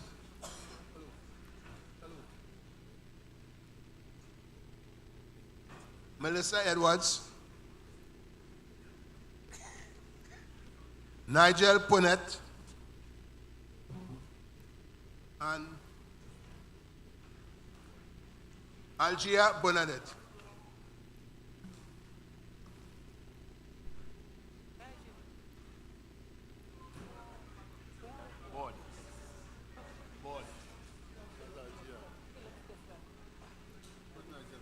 6. All right, thank you. At this point in time, we'll hand over to the returning officer, Mr.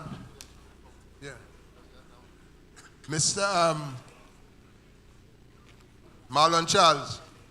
As I said just now, the credential report at 6:44 p.m., 403 members, 15 elected officers, 17 staff, giving a total of 444, and we have 6 guests.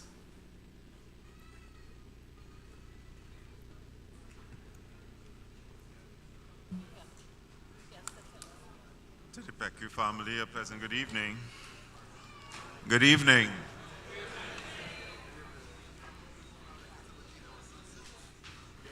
No, it's okay. You can stay where you are. Yes, because if you do, you still have to come back. Yes. So we are at that point of the meeting where your democratic rights are going to be challenged, and challenged in a positive way.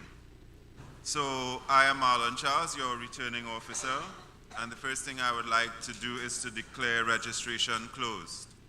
If there are anyone on the outside that wants to participate in this part of the meeting, they need to be on the inside.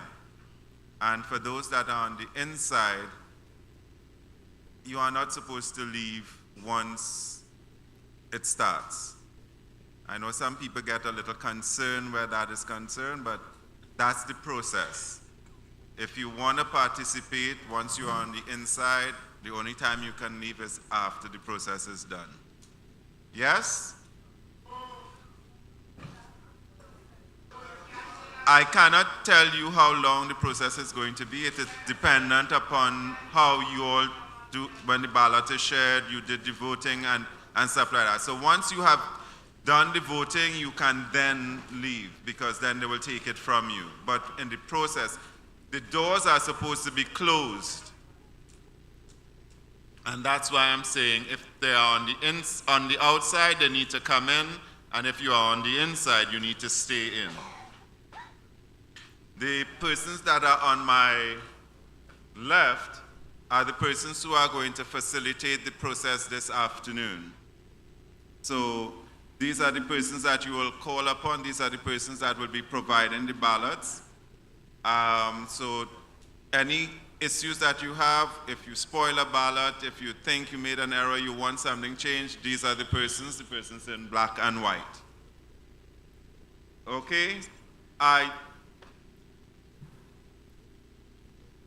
Just a moment.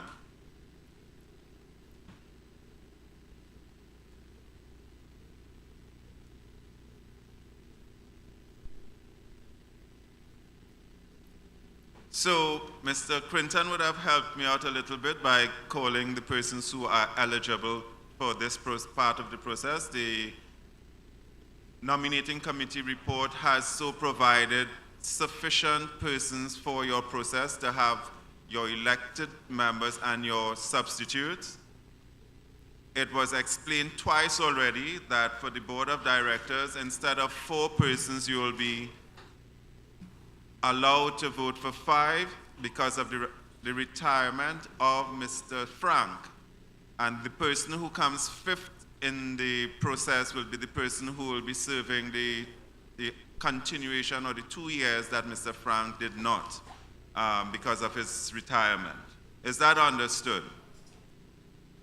Is that understood? Yes.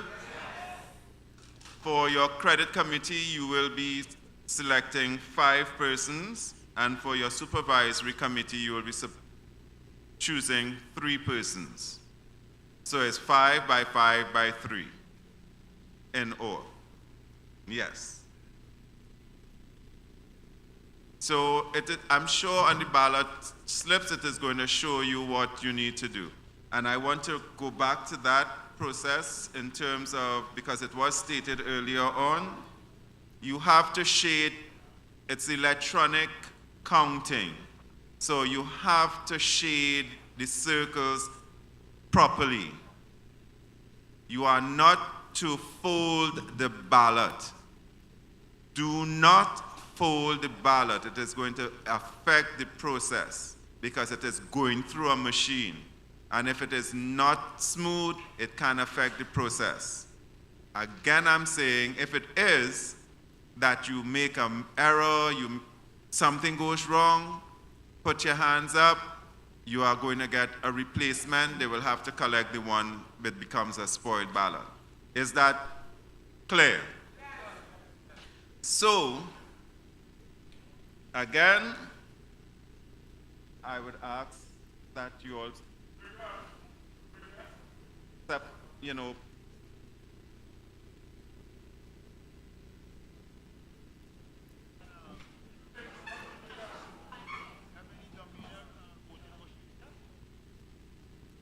can I have?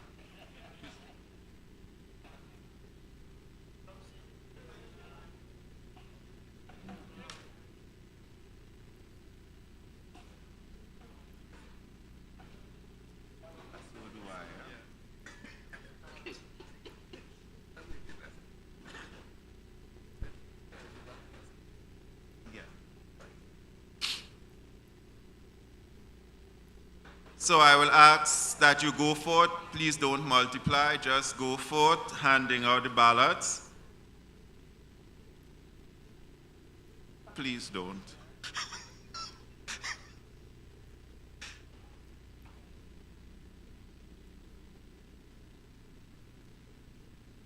You may go forth.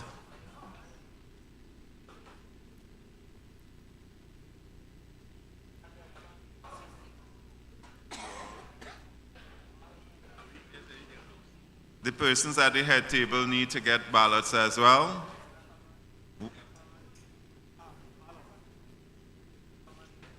So the persons with the yellow bands are the persons who would be the ones who are the recipients of the ballots. So show your bands and you get your ballot.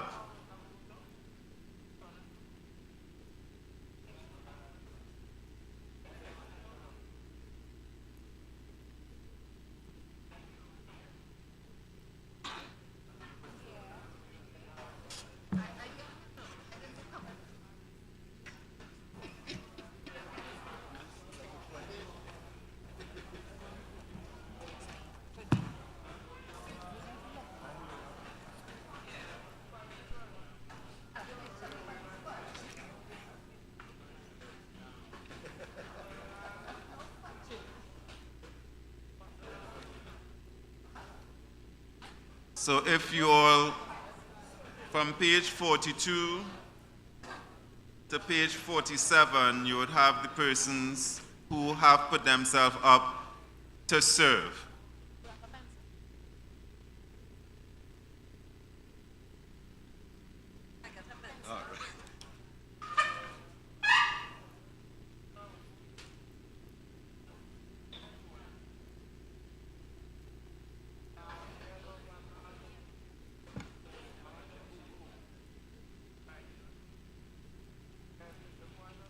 Remember, Board of Directors 5, Supervisory 3, Credit Committee 5.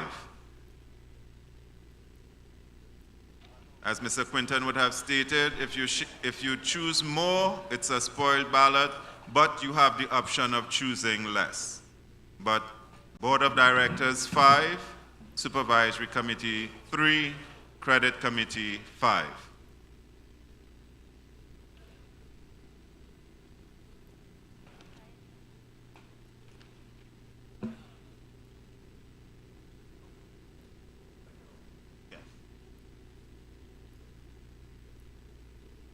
So persons who are to get and haven't received ballots, show by raise of hands.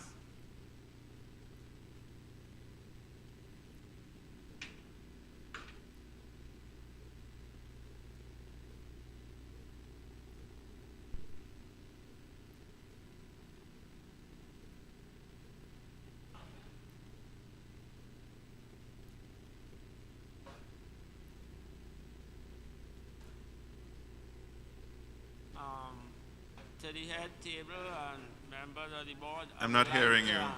To the head table and members of the board, I would like to the people to work as the supervisory people who going up for the election because the three groups came up before. I know the passer by. That's why I'm saying from on page 42 to page 47, their photos and bios are there.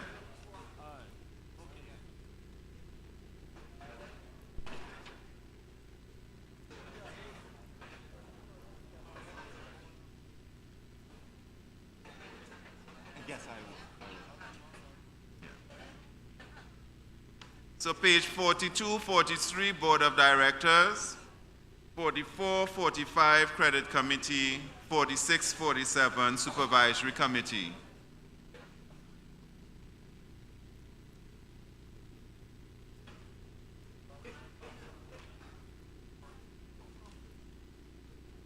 So I say again, Board of Directors, you are voting, selecting 5 persons. Credit Committee, you're selecting 5 persons. Supervisory Committee, you're selecting 3.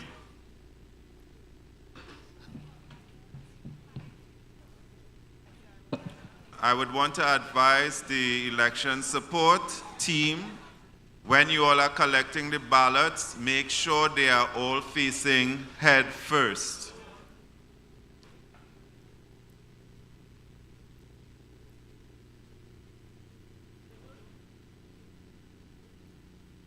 How are we going with the process? How many, are we there yet? No.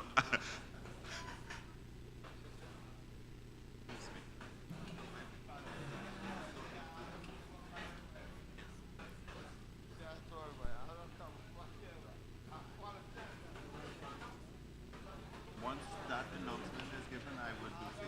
Thank you. Yes, I will.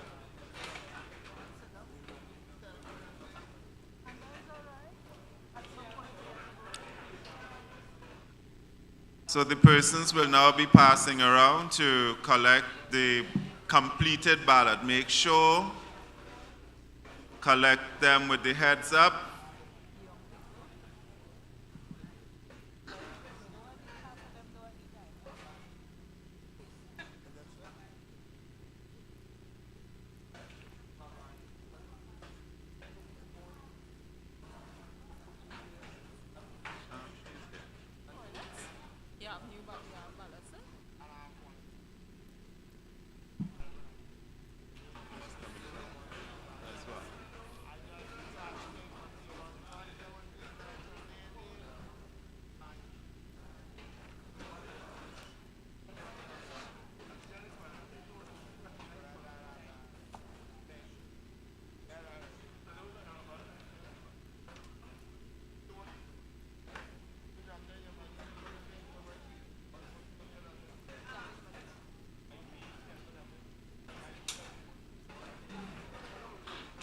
Once you have handed up your ballot, yes, you are free to leave the room and return if you so desire.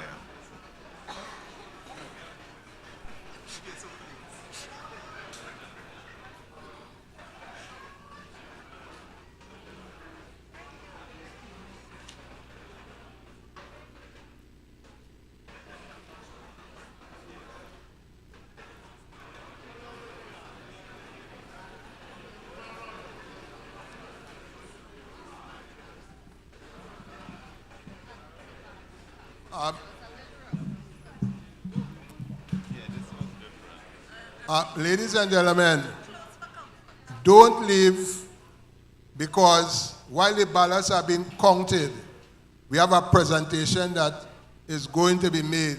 You all have been clamoring for insurance, for health insurance. PECU is now partnering with a provider to provide health insurance for our members.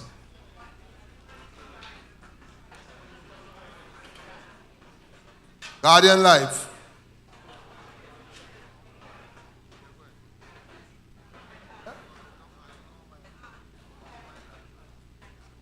Of course they can't leave because they haven't voted on the dividends yet.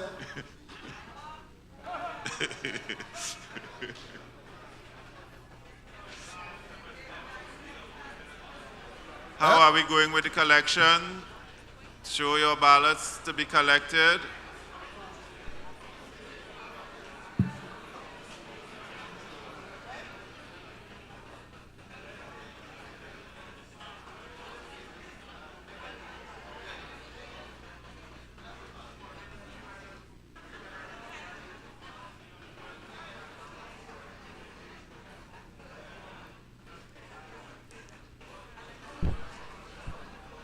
Are there anyone with completed ballots to be collected?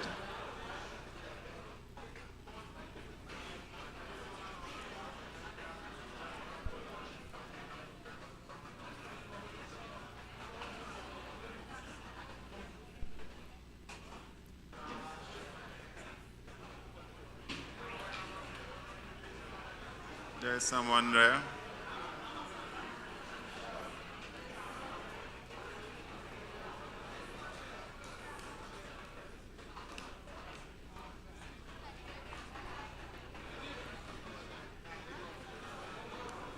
People are so slow.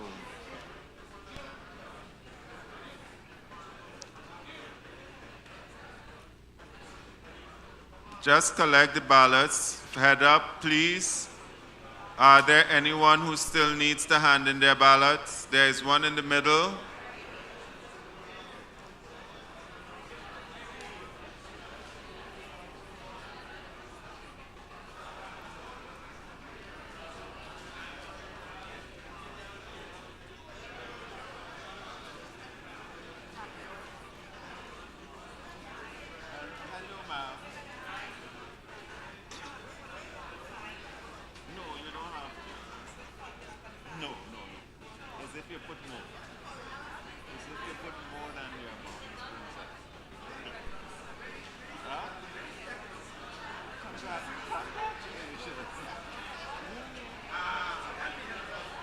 Just a second.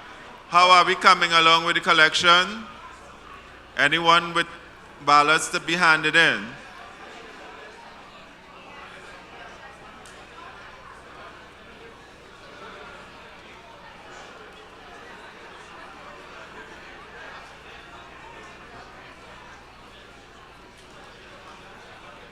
So if all the ballots have been collected, would the election supporter come forward, please?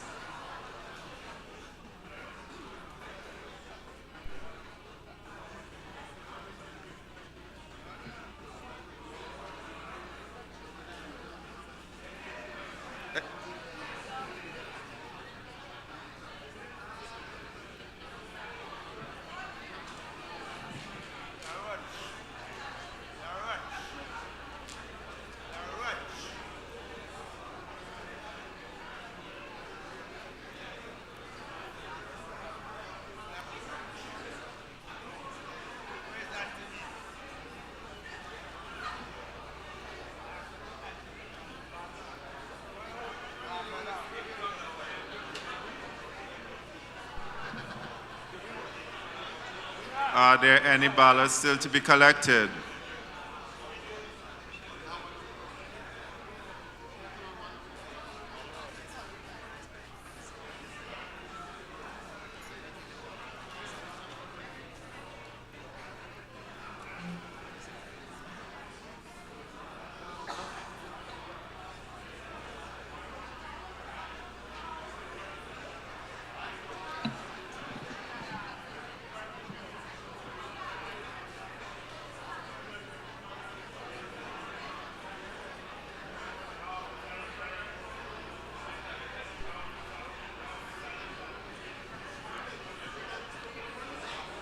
Please come forward.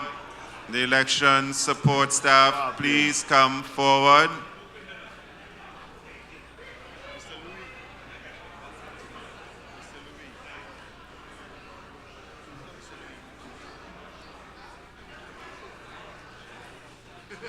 Yeah, yeah. All right,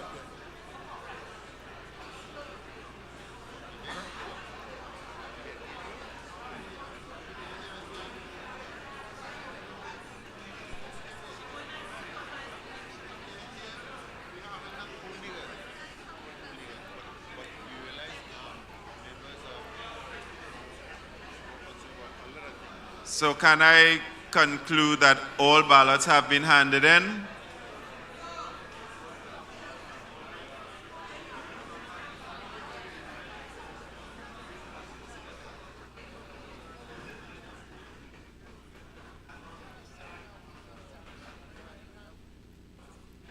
I think we are waiting on one person.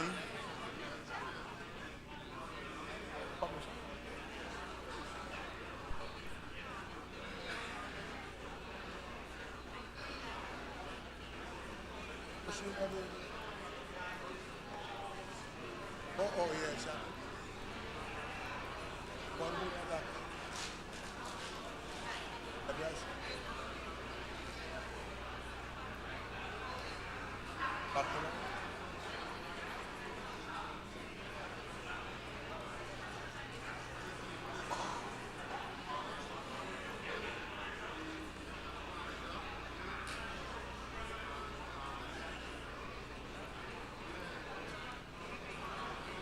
So I guess this is it.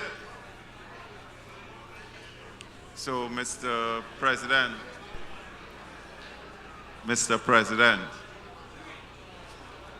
I'm handing the meeting back to you so that I can step out of the room. I cannot say.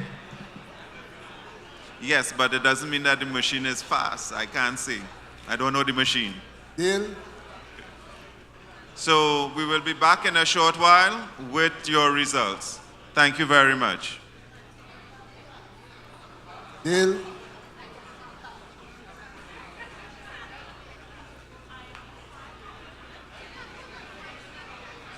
Ladies and gentlemen, we're going to have the presentation now, please.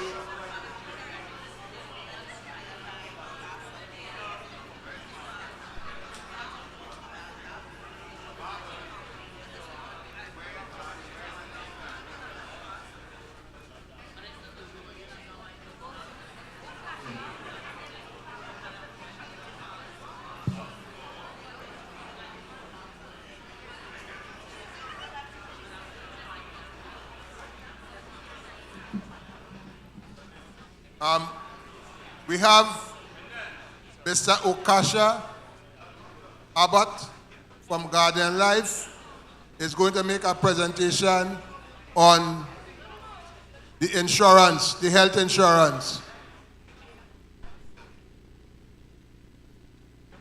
Over to you, Mr. Abbott. Good evening to all members and the board of the credit union. Thanks for having me there this evening. One of the things that we would have ladies and gentlemen, if you all compete with the gentleman, you all wouldn't hear what the interesting thing that he has to say in the presentation of this health insurance. Thank you. One of the things that we would have discussed over the past year, right, was implementing a health plan for the members, right? Seeing the different changes that we're seeing in the public healthcare system and the different things that we're combating, it's essential that you have health, right? To make sure to take care of yourself, to make sure and go to the doctor comfortable, make sure that you're not spending unnecessary money, right? And to make sure that health is accessible to everyone, right? So we're proud to present that we're enrolling a health plan for all members to come on to, right? We would have an enrollment process where I would reach out as well to meet with you, to have a conversation and to show you the different benefits and the costs associated with it. Right? We ensure that we try to make it affordable for each member to partake on the plan and to make sure that everyone will be able to get onto it. Right? There is an age limit, right? There is an age limit. But the main thing with this plan, what we did, we broke the plan into two different plans, right? So we made it where there's members who are under the age of 60 and members who are over the age of 60, right? So the members who are over the age of 60 will be able to apply for that plan, right? And the members under 60 would go under a different plan, right?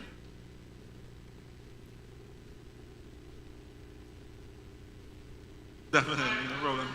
You could, yeah?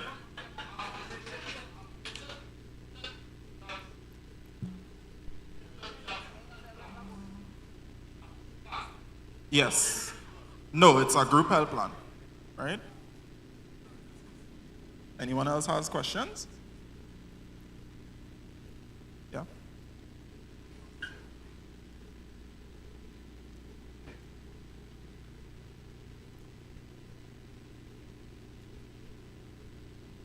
No, you would be on the same plan for under 50, right?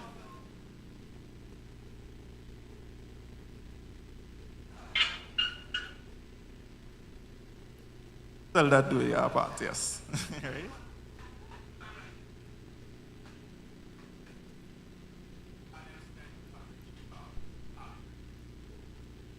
You could use one of the mics. I didn't hear you clearly.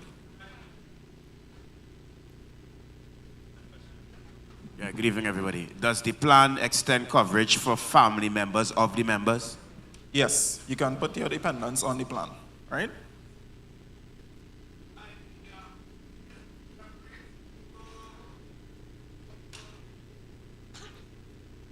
Right, so what I could tell you is we're working with $300 per month, right?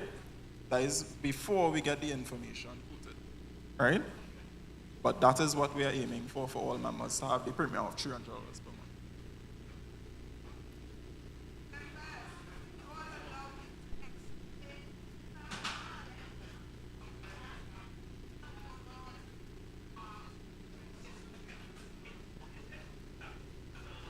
Venue?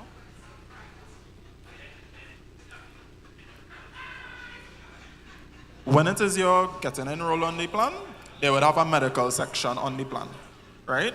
So you would fill that out and it will be submitted to us, and then we will go on further to see what it is.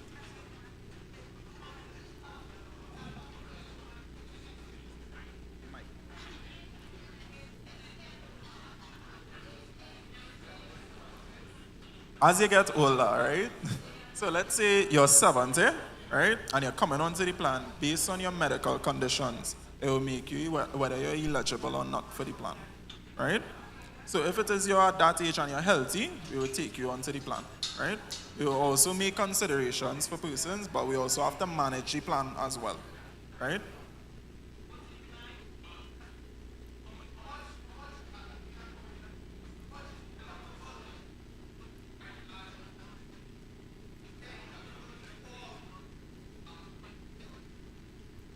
The deductible is $300 for each person, right? What the deductible means for those who don't understand that is when you now use the plan, you'd have to spend $300 at a visit for the plan to be effected. So only after that, 20% will be covered, right?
Right. So the plan entails two options, right? So we have an option for $250,000 in major medical limit and another option for $500,000 in major medical limit, right? Basically what that means is for the year, you would have a cap of $250,000 to spend on your health, right?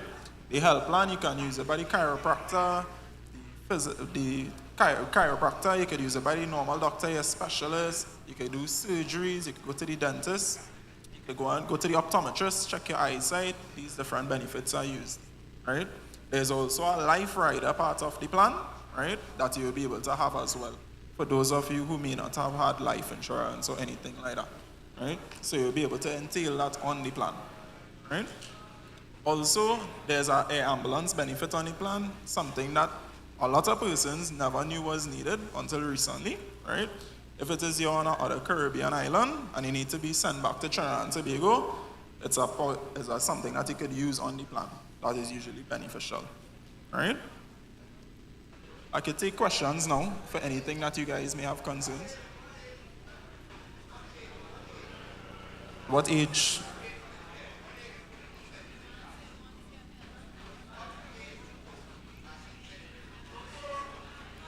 You could use the mic. You could use the mic and I hear you.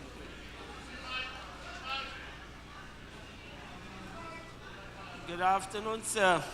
I would like to know from the youngest age to the advanced age. Right. So once it is your parent and you want to put your kids on the plan, you could include them on the plan as a dependent. Right? Okay, thanks very much. No problem. Hi, good day.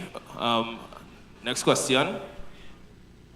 What is the maximum payout per calendar year for dental and eye?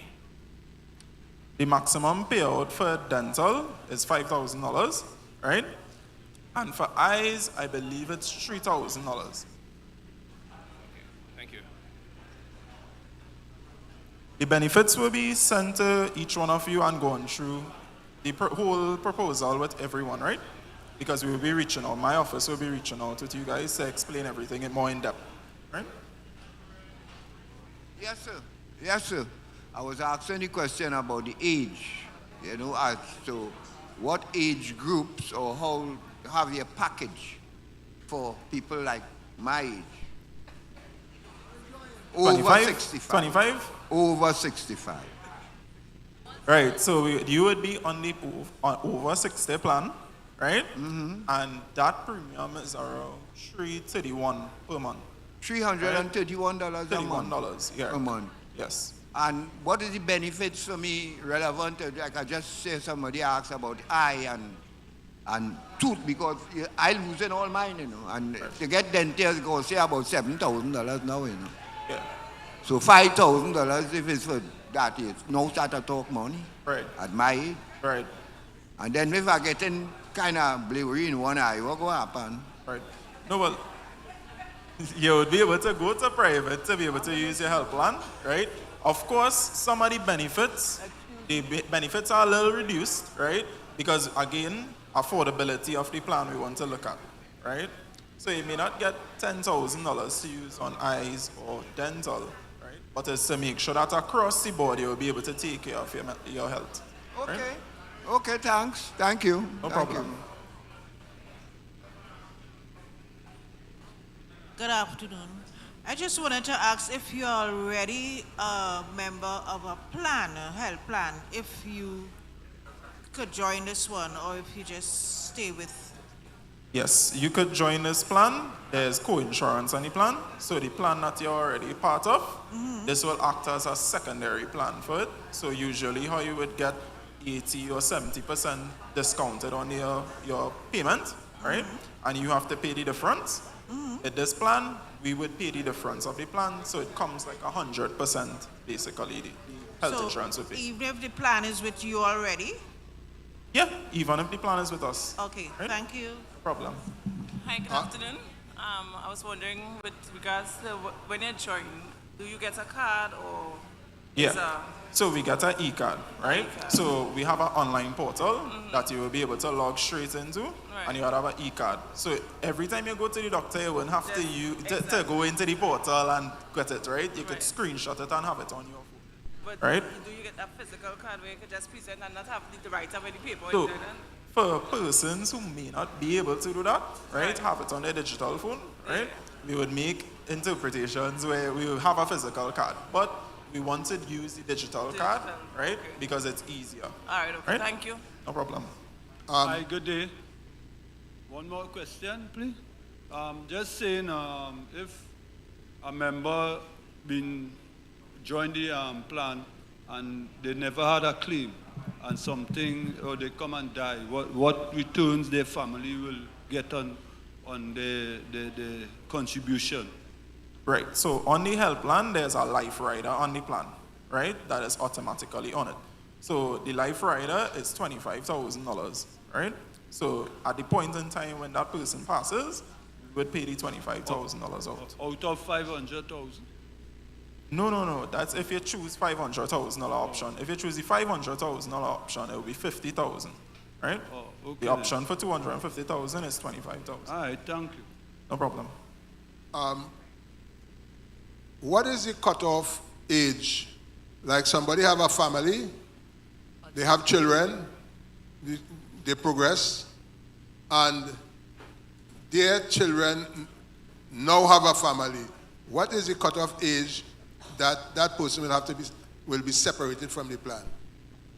It doesn't have a cutoff age, right? So it's held as long as the plan is running, it will go with your age. So that means to say that if I am in the plan, my son is in the plan, and my son now has a family, do they continue on my plan?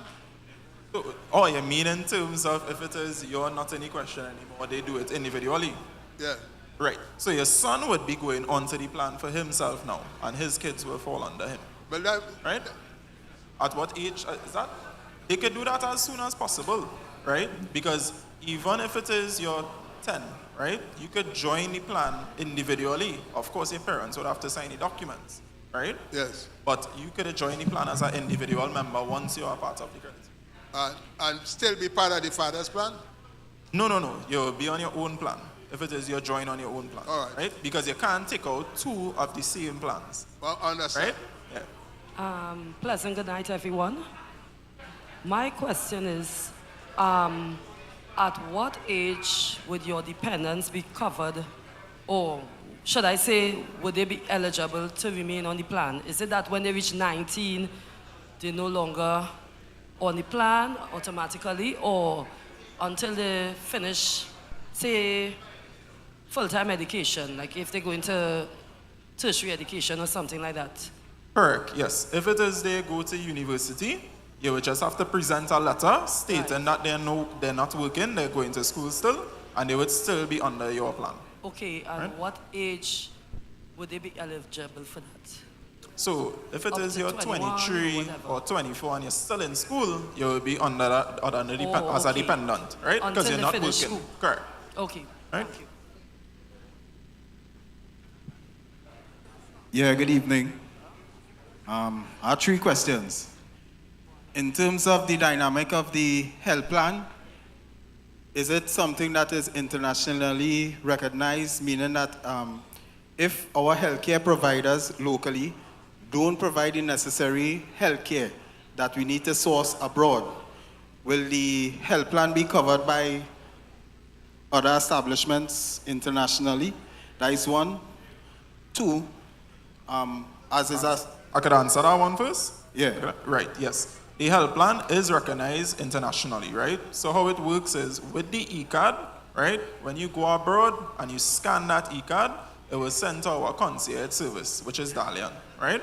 Dalian now would forward that to us so that we could reimburse the institution that you went to, right? The only thing that you have to take into consideration is the exchange rate, because the plan is in TT dollars, right? So if it is you're in the US, you know you would have to use the 6.8 exchange rate, right? Right. The next thing too is, given the fact that the credit union take this great initiative to seek health insurance and is a startup, and at the start we usually have teething, final teething process. Would the insurance be open to get ideas in terms of expanding the policies with respect to other ideas with health? Just like the one that I mentioned where would it be recognized internationally, but it might have other ideas that may pop up that could enhance the plan too as well now. So I don't know if it will be wise to say that, but just a question. So every year the plan will be reviewed, right? So if it is there are changes to be made, they would be made, right? So of course the board will be able to talk to me based on feedback, and we will make changes if there are changes to be made. Hi, good afternoon.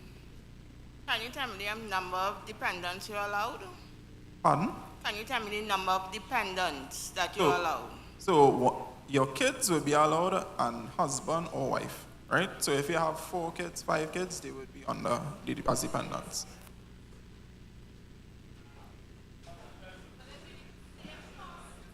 So as a family, it will be a different cost, right? Because it will be multiple persons, right? So when it is you're applying, right, you would see the structure of the benefit. Yeah. No, once you're doing the plan and you're enrolling, you would see the structure of how the benefits are, right? Hi, good evening. Good evening. Could you tell me how soon after joining the plan you'll be able to benefit or send in a claim after? How soon?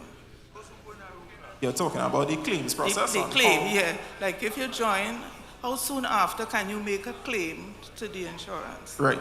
So everything other than dental and vision, you can make a claim as soon as you get approved, right? Dental and vision has a 3-month waiting period, right? Because most persons will take the plan and go straight to the dentist and then cancel the plan, right? So there's a 3-month waiting period for dental and vision. And what is the percentage refundable on a claim? So if you're going within market, so Guardian has over 650 providers within the country, right? You would be covered by 80-20. So Guardian covers 80%, you would have to cover the 20%, and if it is you're going out of market, which is who is not on our provider list, it will be 70-30. So it's still good, right? Okay, thank you.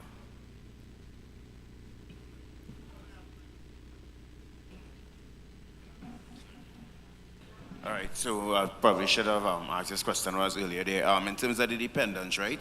Does the amount of dependents you put on the plan affect the premium, or does it? No. It doesn't. All right, cool.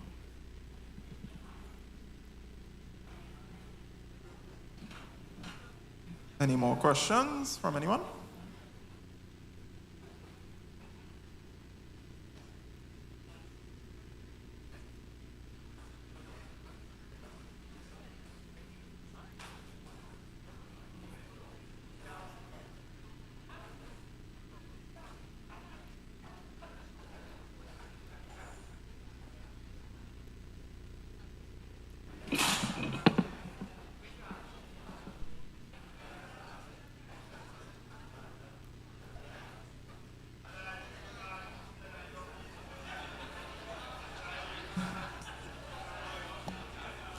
All right. We want to give the man from Guardian Life, the presenter, a round of applause, please. We thank you for coming, and we know that we'll be able to work with you. You tell them the date that the rollout will start? So the rollout will be starting before end of year, right? Because we want to get it started really and truly on January, right? So by January, you would have where the plan will be effective, and you all will be enrolled in the plan, so feel free to use it, all right? Spread the word around to other members who are not here, because the more members we get, it should have impact on the cost we're going to pay, right?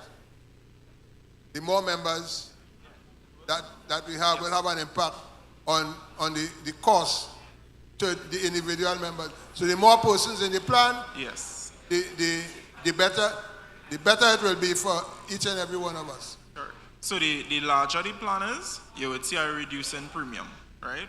Because then you would have a balanced plan where the performance would be better, right? Where we wouldn't be paying out $2.5 million in claims, and it's only $1 million in premiums being presented, right? It wouldn't be feasible, right? Correct, right? Also, the persons who are over 60, right? If it is Guardian could request you to do a medical, that could also factor in based on medical reports, right? So those are different things that you would have to cater for at that point. Persons who are under 50, they wouldn't have to do any medicals. Even though, if it is you have a medical problem, you should state it at that point in time, right? So you guys could always look out in the coming months for a call from my office, and we'll be able to meet up and have a discussion about it further. Right? Thanks, everyone. Have a good evening. Thank you very much for that. It seems that they're taking a little while with the ballot process. We have a process that needs to continue, and before we dwindle to the point that we don't have a quorum, let's progress with the rest of the meeting until they come back.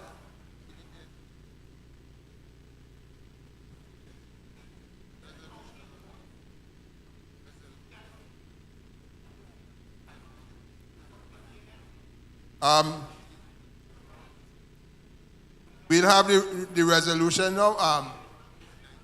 The secretary will be the mover of the resolution. With each resolution, we need a seconder.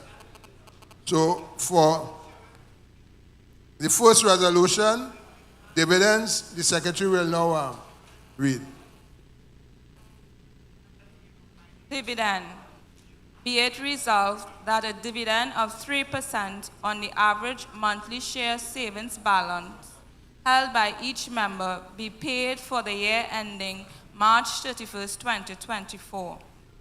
Be it resolved that 50% be credited to every member's savings and 50% be deposited to every member's shares. Moved by Kadeen Wright Prescott. Seconded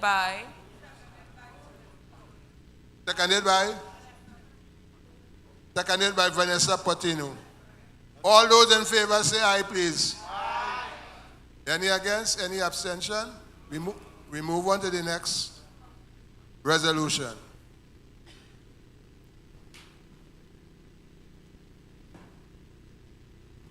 We're not really a savings.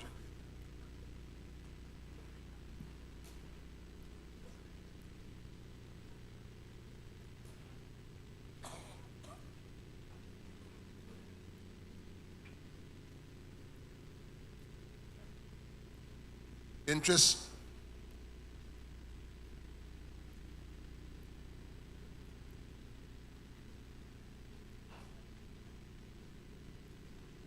But it's not it's not the right word. Interest on savings account. So the secretary will now read interest on savings. interest on savings. Be it resolved that a 2% interest on savings be paid on the average monthly balance for the year ending March 31st, 2024. Moved by Kadeen Wright Prescott, seconded by Janissa Smith. All those in favor say aye, please. Aye. Any against? Any abstention?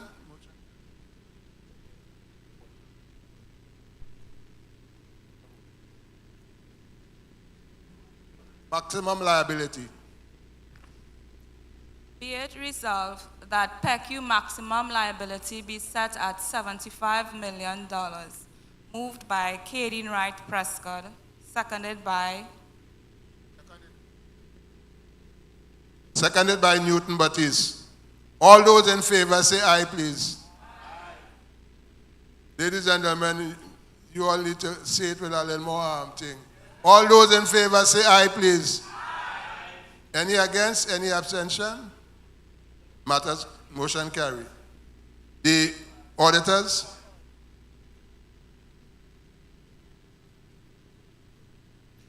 Appointment of auditors. Be it resolved that the firm S.N. Golding Financial Services Limited be appointed auditor for the financial year ending March 31st, 2025. Moved by Kadeen Wright Prescott, seconded by Camille Hippolyte Ferdinand. All those in favor say aye, please. Aye. Against? Any abstention?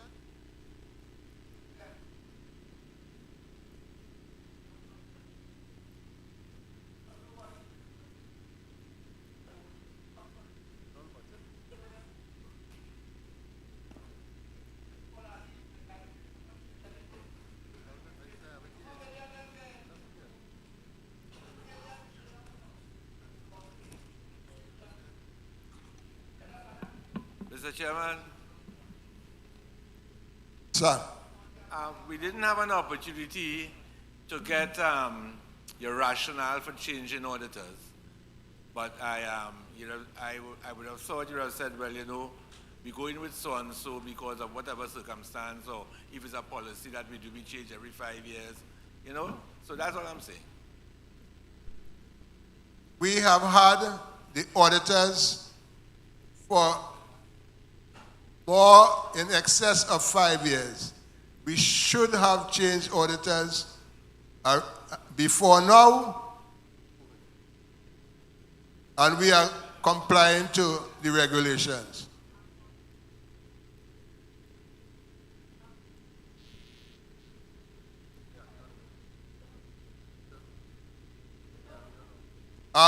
We have the annual budget in the brochure.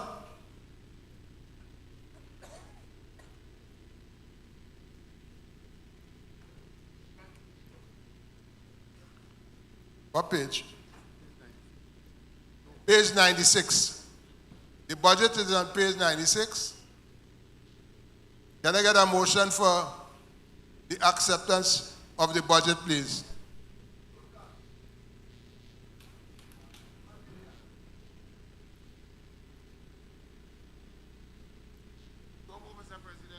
Moved by Newton Baptiste. Do I have a seconder? Seconded by Sylvester Jones. All those in favor, say aye, please. Aye. Any against? Any abstention?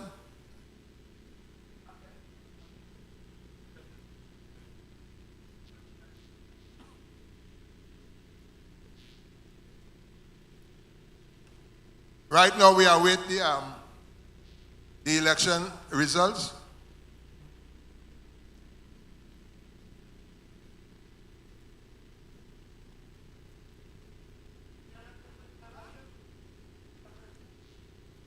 You want to raise something?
Ladies and gentlemen,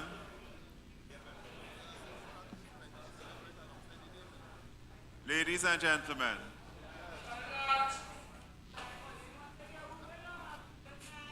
good night, ma'am.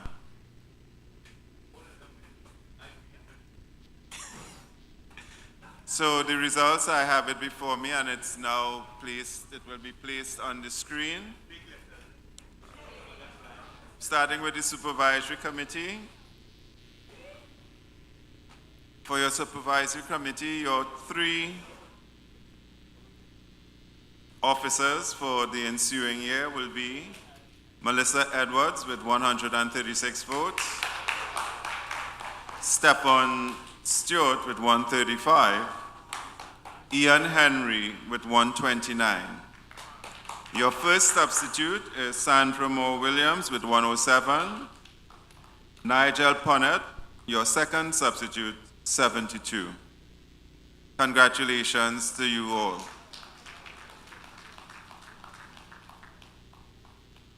Board of Directors. Camille Hippolyte Ferdinand, 191. Gail Hutchings, 169. Oswald Duke, 166. Sylvester Jones, 161. Ms. Vilma Lewis Cockburn with 131 will be the 5th board member who will serve the remaining 2 years of Mr. Frank's term. Your first substitute, Robert Provoto, with 101, followed by second substitute, Hayden Lowe, 77. Congratulations to your new board. Credit Committee. Camille Hippolyte Ferdinand, 183. Gail Hutchins, 171. Newton Batiste, 164. Oswald Duke, 147. And Wade Ambrose, 138. These are your new Credit Committee members. Your first substitute is Sylvester Jones with 120 votes, and Abidemi Right, thank you very much, with 73. These are your first and second substitutes. So congratulations to all elected members. So my duty is coming to an end, so I would like to move a motion for the destruction of the ballots, both electronic and manual.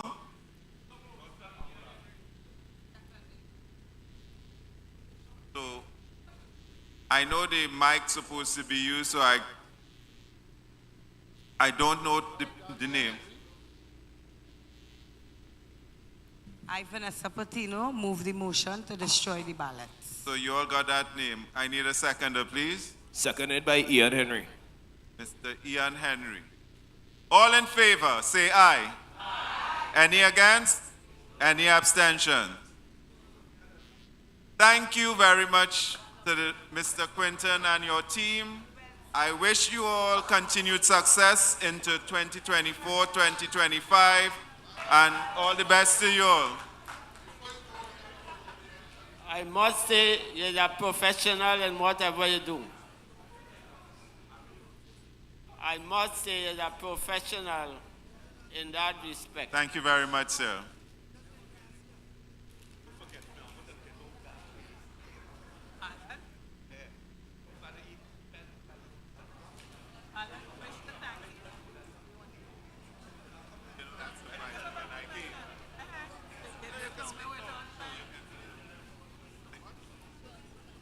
Marlon, and I choose to call you Marlon. You all don't have to know why. We want to say thank you. We thank you for your service as always. We appreciate it, the efficiency and proficiency with which you do it. We appreciate it, and we love you as always. Thank you. Good. Ladies and gentlemen, thank you very much.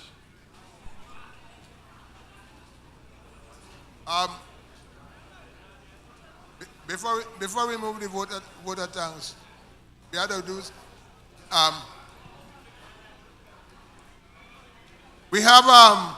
We have two bouquets here. Dexter.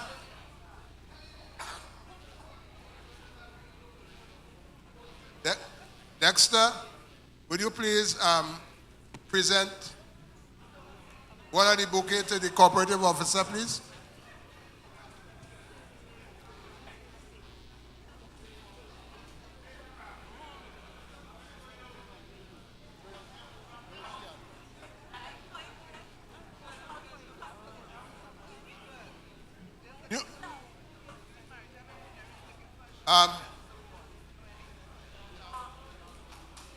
Newton, call Barbara, please. Please, members, on behalf of PECU Credit Union, I present you these flowers. Thank you very much, my dear.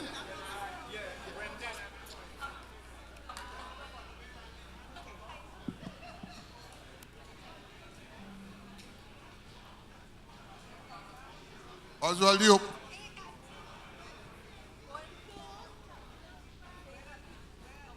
Jones, I want you to present the other bouquet to Barbara, please. Present the other bouquet to Barbara, please.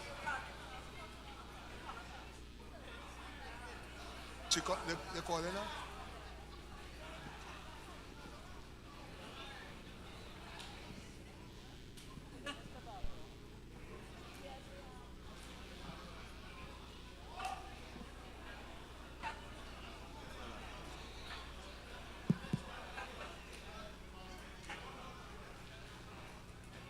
No, you have to go down.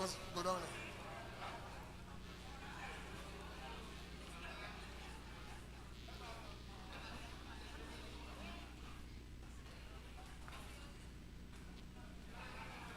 Dale.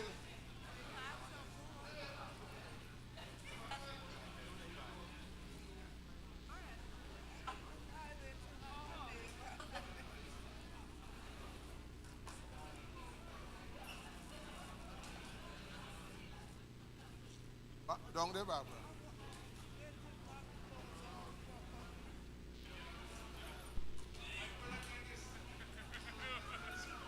Oh, God.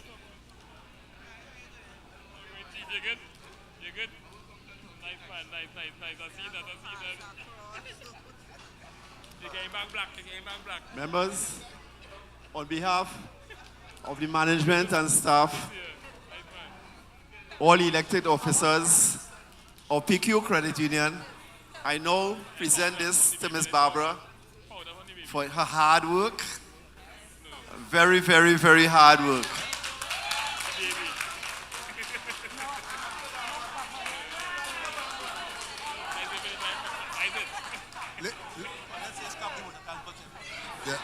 Ladies and gentlemen, those of you who are here and those who have gone, thanks for coming and reach home safely.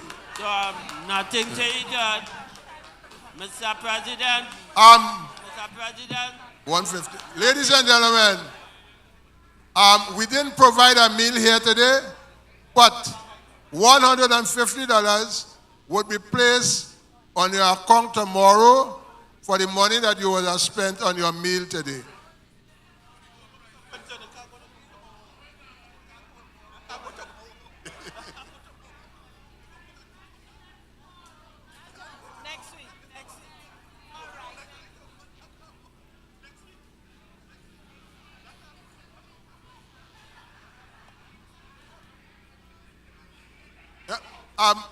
But it will be going on your account.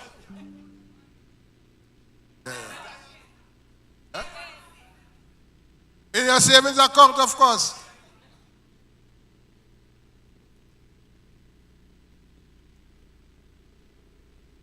Reach home safely.